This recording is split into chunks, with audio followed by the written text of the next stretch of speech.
ये स्टोरी है तानी और सुजुकी की, जो एक दूसरे से पोलर अपोजिट हैं। जहाँ सुजुकी एक ऐसी लड़की है जो सबको खुश रखने के लिए अपनी फीलिंग्स छुपा कर रखती है, वहीं तानी एक ऐसा लड़का है जो बिना सोचे सीधे सच बोल देता है। और इसी चीज की वजह से इनकी लव स्टोरी और जर्नी काफी इंटरेस्टिंग भी है। तो स्टोरी की शुरुआत होती है और सुजुकी अपने फ्रेंड से मस्कारा के बारे में बातें कर रही है और उसका कहना है कि रोते समय या फिर स्वेट की वजह से मस्कारा हमेशा फेस पर फैल जाता है। और अपने फ्रेंड से ये सारी बातें करते हुए जब सुजुकी ने इस बारे में तानी से ओपिनियन मांगा, उसने काफी रूड वॉइस में कहा कि आखिर ये चीज मुझे कैसे पता चलेगी। और ये सुनकर सुजुकी काफी लाउडली हंसने लगी और सुजुकी को ऐसे हंसते हुए देखकर सातो उससे जानना चाह रही है कि आखिर तानी के सामने तुम ऐसे अजीब क्यों बिहेव करती हो। जिसका सुजुकी ने जवाब दिया कि जब भी तानी मुझे ऐसे इग्नोर करता है, ना जाने क्यों मैं उससे बात करने से खुद को रोक नहीं पाती हूँ। और यार यहाँ हमें फाइनली पता चला कि सुजुकी तानी को काफी पसंद करती है, क्योंकि चाहे कोई भी हो तानी का बिहेवियर हर एक की तरफ सेम ही रहता है। और इसी चीज की वजह से सुजुकी को तानी में काफी इंटरेस्ट है। और अभी सुजुकी ये सब चीज सोच रही थी कि तभी सातो ने तानी से कहा कि अगर सुजुकी तुम्हें परेशान कर रही है तो मेरे ख्याल से तुम्हें ये चीज साफ साफ कह देना चाहिए। जिसका तानी ने हमेशा की तरह काफी नॉर्मली जवाब दिया कि नहीं ऐसा नहीं है। और ये सुनकर सुजुकी के फेस एक्सप्रेशन से और उसके बिहेवियर से साफ है कि अभी वो तानी की तरफ अपनी फीलिंग्स को कंट्रोल करने की पूरी कोशिश कर रही है। और साथ ही उसने मनी मन ये भी कहा कि भले ही मेरे दिल में तुम्हारे लिए फीलिंग्स हैं, बट फिर भी मैं बिल्कुल नहीं चाहती कि लोग मेरे बारे में कुछ अजीब सोचें, इसलिए मैं चाह कर भी तुमसे नॉर्मली बिहेव नहीं कर पाती हूँ। और भले ही मेरे दिल में तुम्हारे लिए फीलिंग्स हैं, बट हम दोनों एक दूसरे से बिल्कुल अपोजिट हैं। एंड इसके बाद हमें नेक्स्ट सीन में दिखाया जाता है जब सुजुकी अपने फ्रेंड्स के साथ बर्गर खा रही थी। उसके फ्रेंड्स जानना चाह रहे हैं कि सुजुकी आखिर तुम किसे डेट करना चाहती हो। और इन सब चीजों की वजह से सुजुकी सच में काफी थक चुकी है, इतना कि वो वॉशरूम में बैठ के ये सोच रही है कि अगर मैं ये सारी चीजें खुद के लिए कर रही हूँ तो आखिर मैं इतना टायर्ड क्यों फील कर रही हूँ। और जब आसपास के नॉइज से सुजुकी को रियलाइज हुआ कि स्पोर्ट क्लब के मेंबर्स ने फाइनली अपने प्रैक्टिस स्टार्ट कर दी है, तो उसे लग रहा है कि अब घर जाने का ये सबसे बेस्ट टाइम है। और अभी कॉरिडोर की तरफ जाते हुए सिंस सुजुकी को लग रहा है कि अब स्कूल में कोई भी नहीं है, इसलिए वो काफी नेचुरली बिहेव कर रही है। लेकिन तभी वो रास्ते में तानी से टकरा गई और जाहिर है कि वो बिल्कुल नहीं चाहती कि तानी उसे इस हालत में देखे, इसलिए सुजुकी उससे जानना चाह रही है कि आखिर तुम अभी तक घर क्यों नहीं गए। जिसका तानी ने जवाब दिया कि कमेटी के कुछ पेपर वर्क के लिए मैं यहाँ पर रुका हुआ था और सिंस आसपास अभी कोई भी नहीं है, इसलिए सुजुकी तानी से साथ में घर जाने के लिए पूछना चाहती है। बट जाहिर है कि वो ये क्वेश्चन पूछने में सच में काफी एम्बैरेस्ड फील कर रही है, बट फिर भी पूरी हिम्मत के साथ उसने ये क्वेश्चन तानी से पूछ ही लिया। जिसके बाद हमें नेक्स्ट सीन में दिखाया जाता है तानी और सुजुकी दोनों साथ में घर जा रहे हैं और रास्ते में कल रेस्टोरेंट में जो कुछ भी हुआ और बर्गर के बारे में सुजुकी तानी को बता रही है। एंड सुजुकी ने बिल्कुल एक्सपेक्ट नहीं किया था कि तानी उसके ये सारे कन्वर्सेशन को सुनने के बाद उससे कुछ क्वेश्चन भी पूछेगा। और तानी जानना चाह रहा है कि क्या उस रेस्टोरेंट का बर्गर टेस्टी था। एंड ये क्वेश्चन सुनकर सुजुकी थोड़ी सरप्राइज्ड है, बट वो खुश भी है, इसलिए उसने तानी से पूछा कि क्या तुम साथ में कभी वहाँ बर्गर खाने चलना चाहते हो। एंड जैसे ही तानी ने हाँ कहा, सुजुकी को ये सुनकर बिल्कुल यकीन नहीं हो रहा है कि उसने सच तो सुना है ना। और सुजुकी के मन में चल रहा है कि क्या तानी अभी एक अच्छा इंसान बनने की कोशिश कर रहा है, बट सुजुकी को ये भी पता है कि तानी ऐसा इंसान बिल्कुल नहीं है। बट जो भी हो, ये सारी चीजें सोचकर वो सच में काफी एम्बैरेस्ड फील कर रही है और एम्बैरेसमेंट की वजह से उसका फेस पूरी तरह से रेड हो चुका है। और वहीं सिंस ये दोनों साथ में वॉक कर रहे हैं और काफी करीब हैं, इसलिए सुजुकी को बिल्कुल समझ नहीं आ रहा है कि आखिर अभी उसे क्या कहना चाहिए। और साथ ही उसके मन में बार बार यही चल रहा है कि तानी का हाथ पकड़ो, बट जाहिर है कि वो ऐसा करने में काफी एम्बैरेस्ड फील कर रही है। एंड काफी कोशिश करने के बाद सुजुकी तानी का हाथ बिल्कुल नहीं पकड़ पाई। और इससे पहले कि सुजुकी कुछ समझ पाती, तानी ने उसका हाथ पकड़ लिया। और ये देखकर सुजुकी को बिल्कुल समझ नहीं आ रहा है कि क्या ये सच है या फिर एक सपना। और इस चीज की वजह से सुजुकी का दिल काफी जोरों से धड़क रहा है और उसे लग रहा है कि आज वो मरने वाली है। और ऐसे ही कुछ देर वॉक करने पर जब तानी ने अपने कुछ क्लासमेट्स को नोटिस किया, उसने तुरंत सुजुकी का हाथ छोड़ दिया। जिसके बाद हमें सुजुकी के घर का सीन दिखाया जाता है और वो अभी अपने स्टेयर केस के पास लेटी हुई है और बार बार उसके दिमाग में अभी जो कुछ भी हुआ वही चल रहा है। और इस चीज की वजह से वो सच में काफी कंफ्यूज्ड होने के साथ साथ एम्बैरेस्ड भी फील कर रही है। यहाँ तक कि डिनर के टाइम और सोते हुए भी सुजुकी के मन में यही सब चीजें चल रही थी, जिसकी वजह से उसे नींद आने में भी प्रॉब्लम हो रही थी। और वो यही सोच रही है कि क्या मुझे कल स्कूल जाना चाहिए। और ये सब चीज सोचने की वजह से जाहिर है सुजुकी सो नहीं पाई, जिसकी वजह से वो सुबह काफी लेट उठी और उसने अपने कुछ क्लासेस भी मिस कर दिए। जिसके बाद में नेक्स्ट सीन में दिखाया जाता है अभी सुजुकी अपने फ्रेंड से बातें कर ही रही थी, तभी उसके पास एक लड़का आया और उसने सुजुकी से कहा कि क्या तुम तानी को डेट कर रही हो। और जाहिर है कि ये सुनकर सुजुकी के होश उड़ गए और उसे अपने कानों पर बिल्कुल यकीन नहीं हो रहा है। और वहीं इस लड़के ने सुजुकी को बताया कि कल मैंने तुम दोनों को साथ में घर जाते हुए देखा था। और ये जाहिर है ये सुनने के बावजूद भी सुजुकी को बिल्कुल समझ नहीं आ रहा है कि आखिर अब उसे क्या कहना चाहिए। और अभी वो यही सोच रही है कि आखिर इसने हम दोनों को कब देखा। और अभी सुजुकी ये सब चीज सोच रही थी कि तभी यहाँ पर तानी भी आ गया, इसलिए अपना एम्बैरेसमेंट छुपाने के लिए सुजुकी ने घबराहट में थोड़ा चिल्लाते हुए कहा कि नहीं, हम दोनों डेट नहीं कर रहे। एंड इस लड़के का नाम है यामादा। एंड इसके बाद हमें नेक्स्ट सीन स्पोर्ट्स क्लास का दिखाया जाता है एंड बैडमिंटन खेलते हुए सुजुकी इसी बारे में सोच रही है कि अब मुझे क्या करना चाहिए, क्योंकि जब मैंने यामादा से कहा कि मैं तानी को डेट नहीं कर रही हूँ और तानी ने वो सारी सारी बातें सुनी, तो क्या मेरे इनकार करने की वजह से वो मुझसे नाराज हो गया है? और जाहिर है कि ये सारी बातें सुजुकी के मन में पूरे टाइम चलती रहेंगी, इसलिए वो क्लास में फोकस तक नहीं कर पाई। एंड इससे पहले की चीजें और खराब हो जाए, सुजुकी तानी से बात करके चीजें सही करना चाहती है, बट जाहिर है कि वो अभी क्लास में सबके सामने तानी से इस बारे में बात बिल्कुल नहीं कर पाएगी। इसलिए इन सब चीजों को सोचकर वो और ज्यादा पैनिक कर रही है। और अभी सुजुकी ये सब चीजें सोच रही थी कि तभी तानी उसके पास आया, और अभी उसके फेस एक्सप्रेशन से ये साफ है कि वो सच में काफी मायूस है। और उसने सुजुकी से कहा कि कल के लिए मुझे माफ करना, और जो भी कल हुआ उसे भूल जाओ। और इससे पहले कि सुजुकी समझ पाती कि उसे क्या कहना चाहिए, तब तक तानी यहाँ से जा चुका था। और तभी बाकी सारे क्लासमेट्स के सुजुकी के पास आने की वजह से वो तानी को यहाँ से जाने से रोक भी नहीं पाई। और वो इन सब चीजों से इतना ज्यादा फ्रस्ट्रेट हो गई, उसने सबके सामने ये कह दिया कि मुझे तानी पसंद है और मुझे उस पर क्रश है, और इसीलिए मैंने कल उससे साथ में घर जाने के लिए पूछा था। ये कहने के बाद सुजुकी की आंखों में आंसू हैं, और ये सुनकर यामादा भी सच में काफी सरप्राइज्ड है। और उसने सुजुकी को बताया कि कल जब मैंने तुम दोनों को साथ में देखा, मुझे लगा कि तुम दोनों अचानक से ऐसे घर जाते हुए मिल गए थे, और बाकी जो मैंने तुम दोनों को डेट करने के बारे में पूछा था वो सब मैं मजाक में कह रहा था। और ये कहने के बाद यामादा को भी रियलाइज हो गया कि उससे सच में बहुत बड़ी गड़बड़ हो चुकी है। और इससे पहले कि सुजुकी कुछ कहती, उसकी फ्रेंड ने कहा कि तानी भी यहाँ से जा चुका है, तो क्या तुम्हें इससे कोई प्रॉब्लम नहीं है? एंड ये रियलाइज होते ही सुजुकी भी तुरंत दौड़ते हुए क्लास से बाहर चली गई, ताकि वो टाइम रहते तानी से मिलकर चीजें सॉर्ट कर सके। और वहीं सुजुकी की बाकी सारी फ्रेंड्स उसे चीयर कर रही हैं, और उनका कहना है कि आज तानी से अपने दिल की बात कह देना। लेकिन जाहिर है कि सुजुकी के लिए सारी चीजें आसान नहीं होने वाली है। और वहीं हमें दूसरी तरफ दिखाया जाता है, घर जाते हुए तानी बार बार इन सब चीजों के बारे में सोच रहा है कि कैसे सुजुकी के क्लास में उससे हर दिन बातें करने की वजह से तानी के दिल में सुजुकी के लिए फीलिंग्स डेवलप होने लगी। एंड जिस दिन भी वो सुजुकी से बात नहीं करता है, उसे हर एक चीज काफी शांत लगने लगती है। और अभी ये सारी चीजें सोचते हुए तानी आगे बढ़ ही रहा था कि तभी हमें अगले पल दिखाया जाता है, सुजुकी ने चिल्लाते हुए तानी से कहा कि मैं तुम्हें पसंद करती हूँ। और ये सुनकर जाहिर है कि तानी वहीं रुक गया। और जाहिर है कि सिंस सुजुकी यहाँ पर दौड़ते हुए आई है, इसलिए वो काफी गहरी सांसें ले रही है। और हैविली ब्रीथ करते हुए सुजुकी ने सबसे पहले तानी से अजीबोगरीब बातें करने के लिए माफी मांगा, और साथ ही उसने अभी सबके सामने जो कुछ भी कहा उसके लिए भी तानी से माफी मांगा। और उसका कहना है कि मुझे समझ नहीं आ रहा था कि आखिर मैं तुमसे कैसे बातें करूं, और मुझे डर था कि अगर मैंने तुम्हारे लिए अपनी फीलिंग्स को एक्सेप्ट कर लिया तो हमारे क्लासमेट्स हमारे बारे में काफी अजीब चीजें सोचेंगे। जिसके बाद हमें अगले ही पल दिखाया जाता है, ये सारी चीजें कहते हुए सुजुकी की आंखों में आंसू हैं, और रोते हुए उसने कहा कि मैं काफी अजीब हूँ, लेकिन फिर भी मैं तुम्हारे साथ टाइम स्पेंड करना चाहती हूँ। और सुजुकी ने तानी को ये भी बताया कि जब तुमने मेरा हाथ पकड़ा था मुझे सच में काफी अच्छा लगा, और उस चीज की वजह से मैं सो तक नहीं पाई। एंड ये सारी चीजें कहते हुए जाहिर है कि सुजुकी काफी एम्बैरेस्ड फील कर रही है। और वहीं तानी का कहना है कि मुझे पता है कि मैं भी काफी अजीब हूँ, और जब तुम बातें करना बंद कर देती हो मैं आगे कन्वर्सेशन कंटिन्यू नहीं रख पाता हूँ, तो तुम्हें इससे प्रॉब्लम तो नहीं है ना? एंड जाहिर है कि ये सारी चीजें कहते हुए तानी का फेस भी एम्बैरेसमेंट की वजह से थोड़ा रेड हो चुका है। एंड अभी तानी का फेस सुजुकी को सच में काफी क्यूट लग रहा है, और उसने घबराते हुए कहा कि हाँ मुझे इससे कोई प्रॉब्लम नहीं है। और सिंस ये सारी चीजें कहते हुए अपने एम्बैरेसमेंट की वजह से सुजुकी की आंखों में आंसू हैं, इसलिए तानी ने उसे आंसू पोंछने के लिए जब हैंकरचिप दिया, ये देखकर जाहिर है कि सुजुकी अब पहले से और ज्यादा एम्बैरेस्ड फील कर रही है। बट हाँ वो सच में बहुत ज्यादा खुश है। एंड इसके बाद हमें नेक्स्ट सीन अगले दिन स्कूल का दिखाया जाता है। एंड जाहिर है कि सुजुकी की सारी फ्रेंड्स उससे कल जो कुछ भी हुआ उसके बारे में डिटेल एक्सप्लेनेशन चाहती हैं, लेकिन वहीं सुजुकी ये सारी बातें करने में सच में काफी एम्बैरेस्ड फील कर रही है। इसलिए जब उसने एक रोमांस मूवी का स्टोरी बताया, सुजुकी की फ्रेंड्स का कहना है कि जब हमारे पास रियल लाइफ लव स्टोरी जानने का मौका है तो हम मूवी की स्टोरी जानने में जरा भी इंटरेस्टेड नहीं है। और साथ ही वातानबे का कहना है कि मुझे लगा था कि तुम तानी को हमेशा टीच करती थी, लेकिन ऐसा बिल्कुल नहीं है, और आखिर कैसे तुम जिस इंसान को पसंद करती हो उसके साथ इतना अजीब बिहेव कर सकती हो। एंड जाहिर है कि सुजुकी को भी पता है कि उसने तानी के साथ जो कुछ भी किया वो थोड़ा तो अजीब था, लेकिन वही बातें करते हुए वातानबे ने सुजुकी को डेटिंग एडवाइस साइट के बारे में बताया, जहाँ पर डिफरेंट क्वेश्चंस मेंशन है कि आखिर आप अपने पार्टनर के साथ कैसे इंगेज्ड रह सकते हैं। एंड ये सारा एडवाइस पढ़ने के बाद जब सुजुकी को रियलाइज हो रहा है कि वो सच में तानी के साथ रिलेशनशिप में है, वो थोड़ा घबरा भी रही है, एम्बैरेस्ड भी फील कर रही है, और सुजुकी के मन में अभी काफी डिफरेंट इमोशंस हैं, और वो ये सोचकर थोड़ा एनॉयड भी फील कर रही है कि जिस चीज का शुरुआत है उसका एंड भी आना ही है, और उसे लग रहा है कि ये रिलेशनशिप वन साइडेड है, और जब तक मैं एफर्ट दूंगी तब तक ये रिलेशनशिप चलेगा। और ये सारी चीज सोचने की वजह से सुजुकी इतना ज्यादा फ्रस्ट्रेट हो चुकी है कि मैं तुम सबको शो करूंगी और प्रूव करूंगी कि मैं वर्ल्ड की सबसे स्ट्रॉन्गेस्ट गर्लफ्रेंड हूँ। एंड उसकी ये सारी बातें सुनकर सुजुकी की फ्रेंड्स उसे समझा रही हैं कि तुम्हें इस बारे में इतना ज्यादा सोचना बिल्कुल नहीं चाहिए। और वहीं हमें दूसरी तरफ दिखाया जाता है, तानी अभी हॉलवे में वॉक कर ही रहा था कि तभी यामादा भी अचानक से उसके पास आ गया, और वो भी अभी बाकी सबकी ही तरह सुजुकी के साथ उसके रिलेशनशिप के बारे में बातें करना चाह रहा है। और ये सब चीजें सुनकर तानी ने यामादा से कहा कि इस रिलेशनशिप के बारे में किसी को बताने का मेरा प्लान बिल्कुल नहीं था। एंड ये सुनकर यामादा इसके पीछे का रीजन जानना चाह रहा है। एंड उसके पूछने पर तानी ने उसे बताया कि मैं स्कूल में सुजुकी का इंप्रेशन खराब नहीं करना चाहता। एंड ये सुनकर यामादा ने फनी वे में तानी को समझाया, तुम दोनों के रिलेशनशिप में आने की वजह से सुजुकी का इंप्रेशन जरा भी चेंज नहीं हुआ है, बल्कि कल जब सबको पता चला बोला कि सुजुकी तुम्हें लाइक करती है। सबने सुजुकी को चीयर किया था एंड तानी के बाकी सारे क्लासमेट्स में से यामादा सबसे ज्यादा चीयरफुल है, इसलिए तानी को भी उससे बात करने में ज्यादा प्रॉब्लम नहीं हो रही है। जिसके बाद हमें नेक्स्ट सीन क्लासरूम का दिखाया जाता है और जहाँ सुजुकी अपने बाकी सारे फ्रेंड से बातें कर रही है, वहीं तानी के मन में यामादा ने जो कुछ भी कहा वही चल रहा है। एंड थोड़ी देर बाद जब सुजुकी ने तानी से पूछा कि जैसे हम हमेशा बातें करते थे वैसे ही बातें करें, तानी का कहना है कि हाँ इससे जरा भी प्रॉब्लम नहीं है, लेकिन वहीं सुजुकी का एक्सप्रेशन थोड़ा अजीब है, इसलिए तानी उससे जानना चाह रहा है कि क्या मुझे ऐसा नहीं कहना चाहिए था। एंड ये सुनकर सुजुकी तुरंत घबरा गई और उसका कहना है कि मैं बस मजाक कर रही थी। और हाँ, सुजुकी के फ्रेंड्स के बार बार कहने पर जब सुजुकी ने फाइनली तानी से पूछा कि क्या हम आज साथ घर जा सकते हैं, जाहिर है कि तानी ने उसके इस ऑफर को एक्सेप्ट कर लिया। बट हाँ, इस चीज की वजह से दोनों सच में काफी ज्यादा एम्बैरेस्ड और शाई फील कर रहे हैं। एंड इसके बाद हमें नेक्स्ट सीन स्कूल एंड होने के बाद का दिखाया जाता है और जाहिर है कि तानी और सुजुकी साथ में घर जाते हुए सच में काफी एम्बैरेस्ड फील कर रहे हैं। और जहाँ सबको लगा था इन दोनों को साथ में देखकर सभी काफी अजीब चीज सोचेंगे, वहीं तानी कह सकते हैं इतना इनविजिबल है कि स्कूल का एक भी स्टूडेंट ये नोटिस नहीं कर पा रहा है कि तानी और सुजुकी दोनों साथ में घर जा रहे हैं और अभी ये दोनों डेट भी कर रहे हैं। एंड हाँ, घर जाते हुए सुजुकी के मन में लगातार डेटिंग साइट पर जो भी सजेशन थे वही सब चल रहे हैं और वो सोच रही है कि तानी आखिर किन सब चीजों में इंटरेस्टेड है। और ये सब बार बार सोचने की वजह से वो सच में काफी फ्रस्ट्रेटेड भी फील कर रही है। और वहीं ये सब चीज सोचते हुए जब सुजुकी ने तानी की तरफ देखा, उसका फेस एक्सप्रेशन देखकर उसे लग रहा है कि शायद तानी कुछ तो कहना चाह रहा है। एंड जब फाइनली सुजुकी ने तानी से पूछा कि आखिर तुम कुछ कहना चाहते हो क्या, एंड तानी ने कहा कि नहीं, मेरे पास कुछ भी इंपॉर्टेंट कहने के लिए नहीं है। ये सुनकर सुजुकी को लग रहा है कि वो कुछ तो गड़बड़ कर रही है। एंड जितना सुजुकी इन सब चीजों के बारे में सोच रही है वो उतना ही कंफ्यूज होती जा रही है। एंड इन सब चीजों के बारे में बार बार सोचने की वजह से सुजुकी के मन में ये भी आया कि क्या तानी को मेरे साथ घर जाने में अच्छा लगता है या फिर नहीं। एंड ये सब सोचते हुए फाइनली वो मोड़ आ गया जहाँ से अब इन दोनों को अलग अलग जाना होगा। एंड अभी बाय कहते हुए सुजुकी के मन में चल ही रहा था कि शायद मुझे आज कुछ अलग करना चाहिए था, तभी तानी ने उसका हाथ पकड़ लिया और साथ ही उसने कहा कि क्या तुम्हारे पास तो और टाइम है। एंड ये सुनकर सुजुकी इतना ज्यादा एक्साइटेड हो गई कि उसने चिल्लाते हुए हाँ कहा। जिसके बाद हमें नेक्स्ट सीन में दिखाया जाता है तानी और सुजुकी पार्क में बेंच पर बैठे हुए हैं और अभी दोनों बातें कर रहे हैं। और बातें करते हुए तानी ने यामादा के साथ सुबह जो बातें हुई उसके बारे में सुजुकी को भी बताया। और हाँ, साथ ही तानी का ये भी कहना है कि मैं इन सब चीजों को सीक्रेट रखना चाहता था और मुझे नहीं लगा था कि सबको हम दोनों के बारे में पता चल जाएगा। और ये सुनकर सुजुकी थोड़ी घबरा गई और उसने घबराते हुए तानी से पूछा, तो क्या हमें ये सब चीजों को सीक्रेट रखना चाहिए था और मुझे माफ करना कि कल मैं इतना ज्यादा फ्रस्ट्रेट हो गई थी कि मैंने सबके सामने अपनी फीलिंग्स को एक्सेप्ट कर लिया। बट तानी का कहना है कि नहीं, मुझे इससे कोई प्रॉब्लम नहीं है। बट हाँ, तुमने कहा था लोग तुम्हारे बारे में क्या सोचते हैं, शायद तुम्हें इससे फर्क पड़ता है। और सिंस अभी तानी सुजुकी के बारे में सोच रहा है, इसलिए सुजुकी बार बार डेटिंग साइट पर जो एडवाइस थी उसे याद करने की कोशिश कर रही है। एंड उसे फाइनली रियलाइज हुआ कि कोई भी ऐसा तरीका नहीं है जो कि सबके लिए काम करे। और साथ ही उसे ये भी रियलाइज हो रहा है कि वो हमेशा दूसरे के ऑर्डर्स को फॉलो करने की कोशिश कर रही थी और इस चक्कर में तानी जो कि उसे समझने की काफी कोशिश कर रहा है वो शायद तानी को समझने की उतनी कोशिश नहीं कर रही है। एंड ये सब रियलाइज करके सुजुकी ने तुरंत तानी से कहा कि हाँ, मुझे पहले इन सब चीजों से फर्क पड़ता था, बट अब जो मुझे पसंद है उसे लेकर मैं प्राउड फील करना चाहती हूँ और मैं अपनी फीलिंग्स अपने तरीके से एक्सप्रेस भी करना चाहती हूँ। और सिंस सुजुकी की ये सारी बातें सुनते हुए तानी अभी उसे ही देख रहा है, इसलिए जाहिर है कि सुजुकी काफी एम्बैरेस्ड भी फील कर रही है। इसलिए उसने माफी मांगते हुए उससे कहा कि शायद मैंने कुछ ज्यादा ही कह दिया। बट इस बात का कुछ जवाब देने की जगह तानी सुजुकी से जानना चाह रहा है कि क्या तुम इस वीकेंड खाली हो, और अगर तुम फ्री हो तो हम ये सारी बातें बर्गर खाते हुए भी कर सकते हैं। एंड ये सुनकर सुजुकी सच में काफी खुश है, इतना कि वो वहीं पर हंसने लगी। और जाहिर है कि इनके स्कूल के आसपास काफी ढेर सारे ऐसे रेस्टोरेंट्स हैं जहाँ बर्गर मिलता है। इसलिए तानी ने जब एक परफेक्ट स्पॉट ढूंढने के लिए अपना फोन ओपन किया एंड सुजुकी ने तानी के फोन में उसका सर्च हिस्ट्री देखा जहाँ लिखा है girlfriend conversation, popular movie, summer outdoor, girlfriend conversation. ये देखकर सुजुकी और तानी दोनों वहीं फ्रीज हो गए। और वहीं तानी इतना ज्यादा एम्बैरेस्ड हो गया वो तुरंत यहाँ से दौड़ते हुए जाने लगा, बट सुजुकी ने तुरंत उसे वहीं रोक लिया। और जहाँ तानी को लग रहा है कि वो सच में एक स्टूपिड लड़का है, और वहीं तानी का ये सर्च हिस्ट्री देखने के बाद सुजुकी को वो और ज्यादा क्यूट लग रहा है। बट वहीं तानी अभी भी इतना एम्बैरेस्ड फील कर रहा है कि वो सुजुकी की तरफ देख नहीं पा रहा है और वो जल्द से जल्द यहाँ से जाना चाह रहा है। और सुजुकी तानी को यहाँ से जाने देने वाली बिल्कुल नहीं है और उसका कहना है कि मैं तुम्हारे पास नहीं थी, बट फिर भी तुम मेरे बारे में सोच रहे थे। इस चीज से मुझे सच में काफी अच्छा लग रहा है। और साथ ही सुजुकी ने ये भी बताया कि मुझे लग रहा था कि इस रिलेशनशिप और डेट को लेकर सिर्फ और सिर्फ मैं ही ज्यादा एक्साइटेड हूँ, इसलिए मुझे लग रहा था कि मेरा सारा एफर्ट सिर्फ और सिर्फ वेस्ट है। और इससे पहले कि सुजुकी कुछ और आगे कहती, तानी ने उसे तुरंत गले लगा लिया और उसने कहा मैं तुम्हें पसंद करता हूँ। और इसके बाद हमें अगला सीन नेक्स्ट डे स्कूल का दिखाया जाता है। और जब सुजुकी से बातें करने के बाद उसकी फ्रेंड आजुमा को पता चला कि वो तानी को डेट कर रही है, आजुमा ये जानकर सच में काफी सरप्राइज्ड है और वो सबसे पहले सुजुकी से यही जानना चाह रही है कि आखिर तुमने मुझे इस बारे में क्यों नहीं बताया। और साथ ही आजुमा ये भी जानना चाह रही है कि आखिर किसने किसको प्रपोज किया और ये सब चीजें कैसे हुई। और ये सब कहते कहते अचानक से आजुमा सीरियस हो गई और वो सुजुकी से जानना चाह रही है कि क्या क्या तानी ने कहीं तुम्हें फोर्स तो नहीं किया? जिसके बाद सुजुकी ने जो कुछ भी हुआ हर एक चीज आजुमा को बताया। ये पूरी स्टोरी सुनकर आजुमा का कहना है कि अब मैं तुमसे थोड़ी जेलस फील कर रही हूँ। बट जो भी हो, आजुमा ने सुजुकी और तानी के रिलेशनशिप के लिए सुजुकी को गुड लक भी कहा। और वहीं क्लासरूम में सुजुकी के बाकी सारे फ्रेंड्स बातें कर रहे हैं कि आखिर क्यों लड़कियों को बैड बॉयज में इंटरेस्ट आता है। एंड थोड़ी देर बाद यहाँ पर सुजुकी और आजुमा भी आ गई और इन दोनों ने भी इनके कन्वर्सेशन को ज्वाइन किया। और सुजुकी का भी यही कहना है कि डार्क ऑरा वाले लड़के सच में काफी कूल हो सकते हैं। एंड सुजुकी की ये सारी बातें सुनकर यामादा ने उसे याद दिलाया कि क्या अभी ये सारी बातें करना सही होगा, क्योंकि यहाँ पर तानी भी है। एंड ये सुनकर जाहिर है सुजुकी थोड़ी देर के लिए फ्रीज भी हो गई और वो थोड़ी साई भी फील कर रही है। और ये रियलाइज करके वो तुरंत दौड़ते हुए तानी के पास गई और उसने सबसे पहले तानी को गुड मॉर्निंग विश किया। और साथ ही वो तानी से ये भी जानना चाह रही है कि अभी हम जो बातें कर रहे थे क्या तुमने वो सुना? जिसका तानी ने जवाब दिया कि हाँ मैंने वो सब सुना, बट वो सारी बातों से मुझे जरा भी फर्क नहीं पड़ता है। एंड सिंस सुजुकी और तानी के फ्रेंड्स भी अभी उन दोनों के बारे में ही बातें कर रहे हैं, इसलिए तायरा को बिल्कुल समझ नहीं आ रहा है कि आखिर सभी किस बारे में बातें कर रहे हैं। एंड उसे रियलाइज हो रहा है कि उसने कुछ तो मिस किया है। जिसके बाद जब यामादा ने बताया कि सुजुकी और तानी दोनों एक दूसरे को डेट कर रहे हैं, ये सुनकर तायरा सच में काफी सरप्राइज हो गया। एंड तायरा को बिल्कुल समझ नहीं आ रहा है कि आखिर सभी इन दोनों को डेट करते हुए देखकर नॉर्मली क्यों बिहेव कर रहे हैं और सभी ऐसे क्यों बिहेव कर रहे हैं मानो कुछ हुआ ही नहीं। और साथ ही तायरा ये भी सोच रहा है कि क्या सच में सुजुकी तानी को डेट कर रही है और क्या तानी सुजुकी को कभी सेटिस्फाइड कर पाएगा। और आज पूरे दिन इन्हीं सब चीजों के बारे में सोचते हुए तायरा सच में काफी फ्रस्ट्रेट हो चुका है। और सिंस आज थोड़ी गर्मी भी है, जब वेंडिंग मशीन के पास कोल्ड ड्रिंक लेने गया उसने देखा सुजुकी यहाँ पे पहले से ही है और उसके हाथ में 2 कैन है। एंड बातें करते हुए अचानक से तायरा ने सुजुकी से पूछा कि आखिर तुमने तानी को क्यों चूज किया। एंड ये सुनकर सुजुकी जाहिर है कि काफी सरप्राइज्ड है और उसे लग रहा है कि तायरा का कहने का ये मतलब है कि मैंने उसकी जगह तानी को क्यों चूज किया। एंड ये सुनकर तायरा ने सुजुकी को समझाया कि नहीं, मेरे कहने का मतलब ये नहीं है, बल्कि मुझे लगता है कि तुम और तानी दोनों टोटली अपोजिट हो, इसलिए मैं सिर्फ जानना चाहता हूँ कि आखिर तुमने तानी को क्यों चूज किया। जिसका सुजुकी ने जवाब दिया कि सिंस मैं हमेशा सोचती थी कि लोग मेरे बारे में क्या सोचते हैं, इसलिए शायद मुझे मुझसे अपोजिट तानी जैसा लड़का कूल लगता है, जो कि जो रियलिटी में है वही सबके सामने भी दिखाता है। और साथ ही सुजुकी का ये भी कहना है कि अगर मैं तुम्हें ये एक्सप्लेन करने लगूं कि मुझे तानी क्यों पसंद है तो शायद इसमें घंटों चले जाएंगे। और जाहिर है कि तायरा भी घंटों तक ये सारी बातें करने में जरा भी इंटरेस्टेड नहीं है। जिसके बाद हमें अगला सीन क्लास का दिखाया जाता है। एंड सुजुकी ने जो एक और कैन लिया था वो जाहिर है कि किसी और के लिए नहीं बल्कि तानी के लिए ही था। और वहीं सुजुकी और तानी को एक कपल की तरह बिहेव करते हुए देखकर तायरा को थोड़ा अजीब भी लग रहा है, क्योंकि उसे कपल की चीजें थोड़ी क्रिंजी लगती है। एंड आज तानी और सुजुकी के रिलेशनशिप की वजह से तायरा काफी चीजों के बारे में सोच रहा है कि वो कैसे हमेशा ये सोचता रहता है कि लोग उसके बारे में क्या सोचते हैं और लोगों की रैंकिंग क्या है। एंड बार बार ये सब सोचने की वजह से तायरा के फेस एक्सप्रेशन से साफ है कि वो पूरी तरह से फ्रस्ट्रेट हो चुका है। एंड स्कूल खत्म होने के बाद तायरा भी ये सब चीज सोच ही रहा था कि तभी उसके पास आजुमा भी आ गई और उसका फेस एक्सप्रेशन देखकर आजुमा भी थोड़ी घबरा गई और उसे बिल्कुल समझ नहीं आ रहा है कि तायरा अभी किस चीज को लेकर सोच रहा है। और अभी ये सब चीजें हो ही रही थी कि तभी सुजुकी और तानी ने सबको बाय कहने के बाद हमेशा की तरह दोनों साथ में घर के लिए चले गए। और वहीं सुजुकी और तानी को एक साथ खुश देखकर तायरा को समझ आ चुका है कि ये दोनों एक दूसरे के साथ सच में काफी खुश रहेंगे और इन दोनों के बारे में चिंता करने की उसे बिल्कुल जरूरत नहीं है। और वहीं घर की तरफ वॉक करते हुए तानी के फेस एक्सप्रेशन से साफ है कि उसके मन में कुछ तो चल रहा है। एंड फाइनली तानी ने सुजुकी से कहा कि अगर तुम्हारे मन में आइडियल पार्टनर को लेकर कोई इमेज है मैं उसकी तरह बनने की कोशिश करूंगा, लेकिन हाँ जो मैं बिलीव करता हूँ मैं उसके अकॉर्डिंग ही चलूंगा। एंड ये सुनकर सुजुकी को भी समझ आ चुका है कि अभी सुबह जो वो अपने फ्रेंड से बातें कर रही थी उसी बारे में तानी अभी तक सोच रहा है। इसलिए सुजुकी ने उसे समझाया कि तुम जैसा सोच रहे हो वैसा बिल्कुल नहीं है और दोनों चीजें पूरी तरह से अलग हैं। और वहीं ऐसा लग रहा है सिंस तानी सुजुकी के बारे में सोच रहा था इसलिए सुजुकी ये रियलाइज करके काफी खुश है। बट हाँ उसने तानी को समझाया कि जो मैं अपने फ्रेंड से बातें कर रही थी वो लाइक और जो मैं तुम्हें लाइक करती हूँ दोनों अलग अलग हैं। और साथ ही सुजुकी ने भी समझाया कि कोई भी कूल किसी भी तरीके से हो सकता है, चाहे वो कैसे बात करता है या कैसे दिखता है या फिर वो कैसे एक्ट करता है। एंड पूरे रास्ते दोनों इन सब चीजों के बारे में बातें कर रहे हैं। एंड इसके बाद हमें नेक्स्ट सीन में दिखाया जाता है सुजुकी बार बार तानी को कह रही है कि तुम बहुत क्यूट हो। एंड अभी तानी सोच ही रहा था कि हो क्या रहा है कि तभी उसकी आंखें खुली एंड हमें पता चला कि तानी अभी सपना देख रहा था एंड उसके कैट ने उसे नींद से जगा दिया। एंड जब तानी अपनी कैट के साथ नीचे किचन में आया उसकी ग्रैंड मदर ने जब कैट को क्यूट कहा तानी कुछ भी समझ नहीं पा रहा है, क्योंकि सुजुकी भी हमेशा तानी को क्यूट कहती है। इसलिए तानी थोड़ा कंफ्यूज है कि सुजुकी उसे एक पेट की तरह क्यूट तो नहीं कहती। और हालांकि तानी ने सुजुकी से कहा था कि उसे फर्क नहीं पड़ता, बट फिर भी अभी भी वो यही चीज सोच रहा है कि सुजुकी को आखिर क्या चीजें कूल लगती हैं, क्या सुजुकी को मसल अच्छा लगता है। एंड ये सोचकर जब तानी ने थोड़ा पुशअप करने का ट्राई किया उसे क्रैम्प आ गया एंड इस चीज की वजह से वो सच में काफी निराश है। एंड इसके बाद हमें वह सुजुकी के घर का भी सीन दिखाया जाता है जहाँ लेट होने की वजह से वो अपने भाई से लड़ रही है। एंड सिंस सुजुकी अपने क्लासेस के लिए लेट हो रही है इसलिए उसके भाई ने अपनी मोटरसाइकिल से सुजुकी को ड्रॉप किया। एंड उससे रास्ते में तानी और आजुमा भी मिल गए, जहाँ आजुमा को सुजुकी का भाई काफी कूल लगता है और वो चाहती है कि सुजुकी उसे अपने भाई से मिलाए। पर सुजुकी का कहना है कि मेरा भाई सच में तुम्हारे लायक नहीं है और वो चाहती है कि तानी भी इस चीज से एग्री करे, बट जाहिर है कि सिंस तानी सुजुकी के भाई को नहीं जानता इसलिए उसने इस चीज से एग्री नहीं किया। एंड इसके बाद हमें नेक्स्ट सीन स्कूल एंड होने के बाद का दिखाया जाता है। एंड सिंस तानी को स्कूल लाइब्रेरी में एज अ असिस्टेंट रुकना है इसलिए आज वो सुजुकी के साथ घर नहीं जा पाएगा, जिसकी वजह से जाहिर है सुजुकी काफी निराश है। और हालांकि आज से पहले कभी भी सुजुकी लाइब्रेरी में नहीं गई है, बट सिंस आज तानी लाइब्रेरी असिस्टेंट है इसलिए जब सुजुकी लाइब्रेरी में आई तानी उससे जानना चाह रहा है कि आखिर आज तुम यहाँ क्यों आई हो। और जाहिर है कि सुजुकी की बातें सुनकर तानी को समझ आ रहा है कि वो सिर्फ और सिर्फ बहाना बना रही है। और जब सुजुकी ने ऐसे अजीब बिहेव करने के लिए तानी को सॉरी कहा, तानी का कहना है कि तुम्हें माफी मांगने की बिल्कुल जरूरत नहीं है और तुम्हारे यहाँ होने की वजह से मुझे सच में काफी अच्छा लगा। एंड ये सुनकर सुजुकी अब रिलैक्स्ड है और उसका कहना है कि तुम चिंता बिल्कुल मत करो, मैं एक अच्छे स्टूडेंट की तरह काफी सीरियसली पढ़ाई करूंगी। लेकिन वही तानी सोच रहा है कि क्या मुझे सुजुकी से कह देना चाहिए कि तुम्हें मेरा वेट करने की जरूरत नहीं है। एंड ये सोचने के बाद जब फाइनली तानी ने सुजुकी से कहा जब तुम बोर हो जाओ तो तुम घर जा सकती हो, ये सुनकर सुजुकी के फेस एक्सप्रेशन से ये साफ है कि वो बिल्कुल खुश नहीं है और उसका कहना है कि मैं भी पढ़ सकती हूँ। एंड ये कहते ही सुजुकी को लगा कि शायद उसने कुछ गलत कह दिया, इसलिए उसने तुरंत तानी से कहा कि भूल जाओ जो भी मैंने कहा और मैं अभी जा रही हूँ। लेकिन वहीं सुजुकी का फेस एक्सप्रेशन देखकर तानी को भी समझ आ गया कि शायद वो अपनी बातें अच्छे से सुजुकी से नहीं कह पाया। जिसके बाद जब सुजुकी बुक ढूंढ रही थी तानी ने उसे टैप करते हुए कहा कि मैं 5 बजे तक फ्री हो जाऊंगा, तो क्या तुम मेरा वेट कर सकती हो। और ये सुनते ही हमें सुजुकी के फेस पर एक काफी क्यूट स्माइल दिखाया जाता है। एंड सुजुकी का फेस एक्सप्रेशन देखकर ये साफ है कि वो ये सुनकर सच में काफी खुश है। और वहीं लाइब्रेरी का अपना काम करते हुए भी तानी के मन में यही चल रहा था कि सुजुकी का मतलब क्यूट से आखिर है क्या। जिसके बाद हमें अगले सीन में दिखाया जाता है फाइनली तानी का शिफ्ट खत्म हो चुका है और उसने सबसे पहले सुजुकी को वेट करने के लिए सॉरी कहा। और भी ये दोनों बातें कर ही रहे थे कि सुजुकी ने फिर से किसी को क्यूट कहा और ये सुनकर फिर से तानी के मन में वो सारी बातें रिवॉल्व होने लगी। इसलिए उसने फाइनली सुजुकी से पूछ ही लिया कि जब भी तुम किसी को क्यूट कहती हो तो आखिर उसका मतलब है क्या। एंड जाहिर है ये चीज अचानक से सुनकर सुजुकी भी थोड़ी देर के लिए कंफ्यूज हो गई, बट सुजुकी को भी समझ नहीं आ रहा है कि आखिर क्यूट का मतलब उसे क्या कहना चाहिए। एंड जब उसने कहा कि क्यूट का मेरे लिए मतलब है प्रीसियस, ये सुनकर तानी एकदम शॉक्ड हो गया। और अभी सुजुकी और तानी बातें कर ही रहे थे और सुजुकी कह रही थी कि जरूरी नहीं है कि हम दोनों का टेस्ट सेम हो, बल्कि मैं तुम्हें और अच्छे जानना चाहती हूँ। कि तभी तानी ने सुजुकी का सर पेट किया और उसके चीक को टच किया। एंड जाहिर है कि ऐसा होते ही सुजुकी का फेस पूरी तरह से रेड हो गया। लेकिन वही तानी का कहना है कि मैं ऐसा इंसान नहीं बन सकता जिसे शायद तुम कूल मानो, लेकिन तुम क्यूट हो।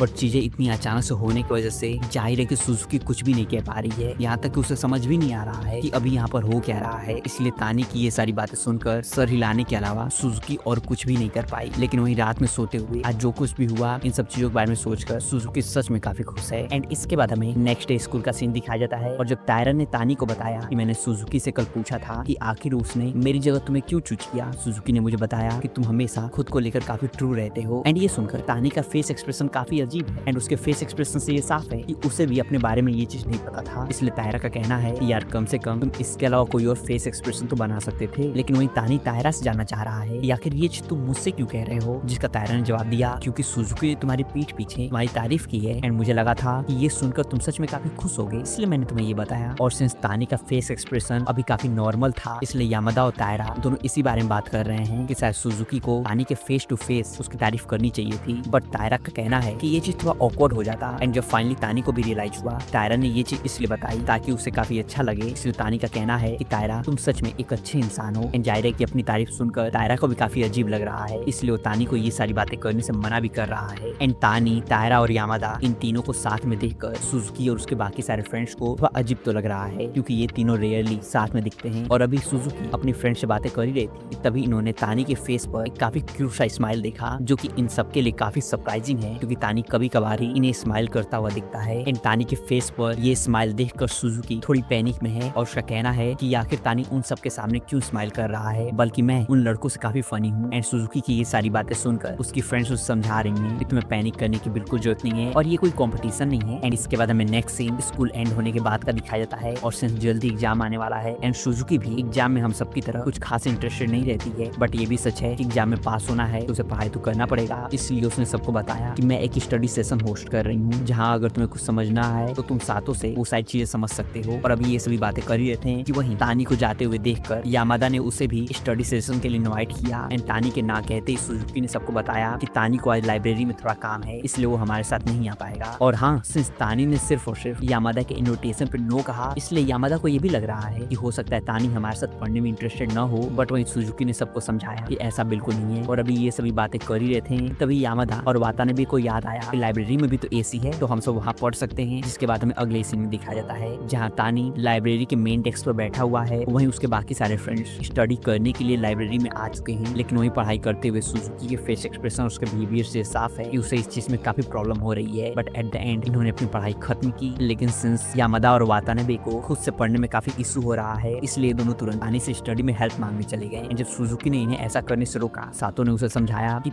जब तक ये दोनों तानी से सिर्फ और सिर्फ स्टडी में हेल्प मांग रहे हैं, तब तक शायद सब ठीक है। और वहीं तानी को अपने फ्रेंड्स के साथ ऐसे घुलते मिलते हुए देखकर सुजुकी को भी काफी अच्छा लग रहा है। और अभी सुजुकी और सातो बातें कर ही रहे थे कि तभी यहाँ वातानाबे भी आ गई और वो अभी तानी की काफी तारीफ भी कर रही है कि उसने कैसे मुझे मेरे स्टडीज में हेल्प किया। एंड जाहिर है कि इस तानी के बारे में ये सब सुनकर सुजुकी थोड़ा एम्बैरेस्ड भी फील कर रही है, इसलिए वो तुरंत यहाँ से तानी और यामादा के पास चली गई। एंड जब सुजुकी ने सुना कि यामादा तानी से जानना चाह रहा है कि आखिर कब तक तुम लाइब्रेरी में काम करने वाले हो, सुजुकी का कहना है कि आखिर ऐसे अजीब चीजें कोई क्यों पूछता है। बट तानी ने यामादा के क्वेश्चन का आंसर दिया। एंड ये सुनकर यामादा का भी कहना है कि अगर तुम 5 बजे तक काम करने वाले हो, तब तक मैं भी यहाँ पर स्टडी करूंगा। एंड इसके बाद हमें फाइनली इनका स्टडी सेशन खत्म होने के बाद का सीन दिखाया जाता है। और सिंस लाइब्रेरी में जल्दी कोई आता नहीं है, इसलिए इन सबको यहाँ आज देखकर तानी को भी काफी अच्छा लगा। और हाँ, अभी तानी, सुजुकी और इनके बाकी सारे फ्रेंड्स सच में काफी जॉयफुल हैं एंड लग रहा है आज स्टडी सेशन के बाद ये काफी खुश हैं। इसके बाद हमें नेक्स्ट सीन सुजुकी के घर का दिखाया जाता है। और सिंस सुजुकी के घर के पास ही एक नया कन्वीनियंस स्टोर खुला है, इसलिए सुजुकी आज सच में काफी एक्साइटेड है और वो अभी आइसक्रीम भी खाना चाहती है। और अभी सुजुकी कन्वीनियंस स्टोर के लिए जा ही रही थी, तभी उसकी मदर ने भी उसे रोकते हुए कुछ सामान लाने के लिए कहा। और साथ ही उसका भाई भी उसे टीच कर रहा है कि तुम ऐसे कैजुअल कपड़ों में बाहर जाने वाली हो। बट जाहिर है कि सुजुकी ने अपने भाई की एक न सुनी एंड उसके मन में यही चल रहा है कि मेरा भाई ऐसी अजीबोगरीब बातें करते रहता है और ऐसा तो होने वाला नहीं है कि आज मैं अचानक से तानी से टकरा जाऊं। लेकिन शायद सुजुकी ने ये एक्सपेक्ट नहीं किया था कि कन्वीनियंस स्टोर के बाहर उसे यामादा मिल जाएगा। एंड दोनों एक दूसरे को देखकर सच में काफी खुश हैं एंड काफी जॉयफुली बिहेव भी कर रहे हैं। एंड जब यामादा ने सुजुकी को उसके कपड़ों के लिए टोका, सुजुकी ने उसे तुरंत शांत रहने के लिए कहा। एंड जब इन दोनों ने साथ में कन्वीनियंस स्टोर में एंटर किया, हमें पता चला कि यहाँ पर कोई और नहीं, तायरा काम करता है। एंड इन दोनों को यहाँ पर साथ में देखकर तायरा भी काफी सरप्राइज्ड है और उसका कहना है कि तुम सब आज ओपनिंग डे पर ऐसे बिहेव मत करो। बट जाहिर है कि सुजुकी और यामादा उसकी एक सुनने वाले नहीं है और दोनों अभी तायरा को टीज भी कर रहे हैं। इसलिए तायरा का कहना है कि तुम दोनों बाकी कस्टमर्स को डिस्टर्ब कर रहे हो, इसलिए तुम दोनों अपना शॉपिंग कंप्लीट करो। एंड फाइनली जब सुजुकी ने अपने मॉम के कहने पर टॉयलेट पेपर खरीदा, उसका कहना है कि अपने क्लासमेट के सामने टॉयलेट पेपर खरीदना सच में काफी एम्बैरेसिंग है। लेकिन वही यामादा और तायरा के लिए ये चीज जरा भी एम्बैरेसिंग नहीं है। जिसके बाद हमें नेक्स्ट सीन में दिखाया जाता है अभी यामादा और सुजुकी स्टोर के बाहर खड़े होकर आइसक्रीम खाते हुए बातें कर ही रहे थे कि तभी यहाँ पर स्कूटी से वातानाबे भी आ गई और उसे देखकर जाहिर है कि दोनों काफी सरप्राइज्ड हैं। एंड सुजुकी को अपने मिडिल स्कूल पे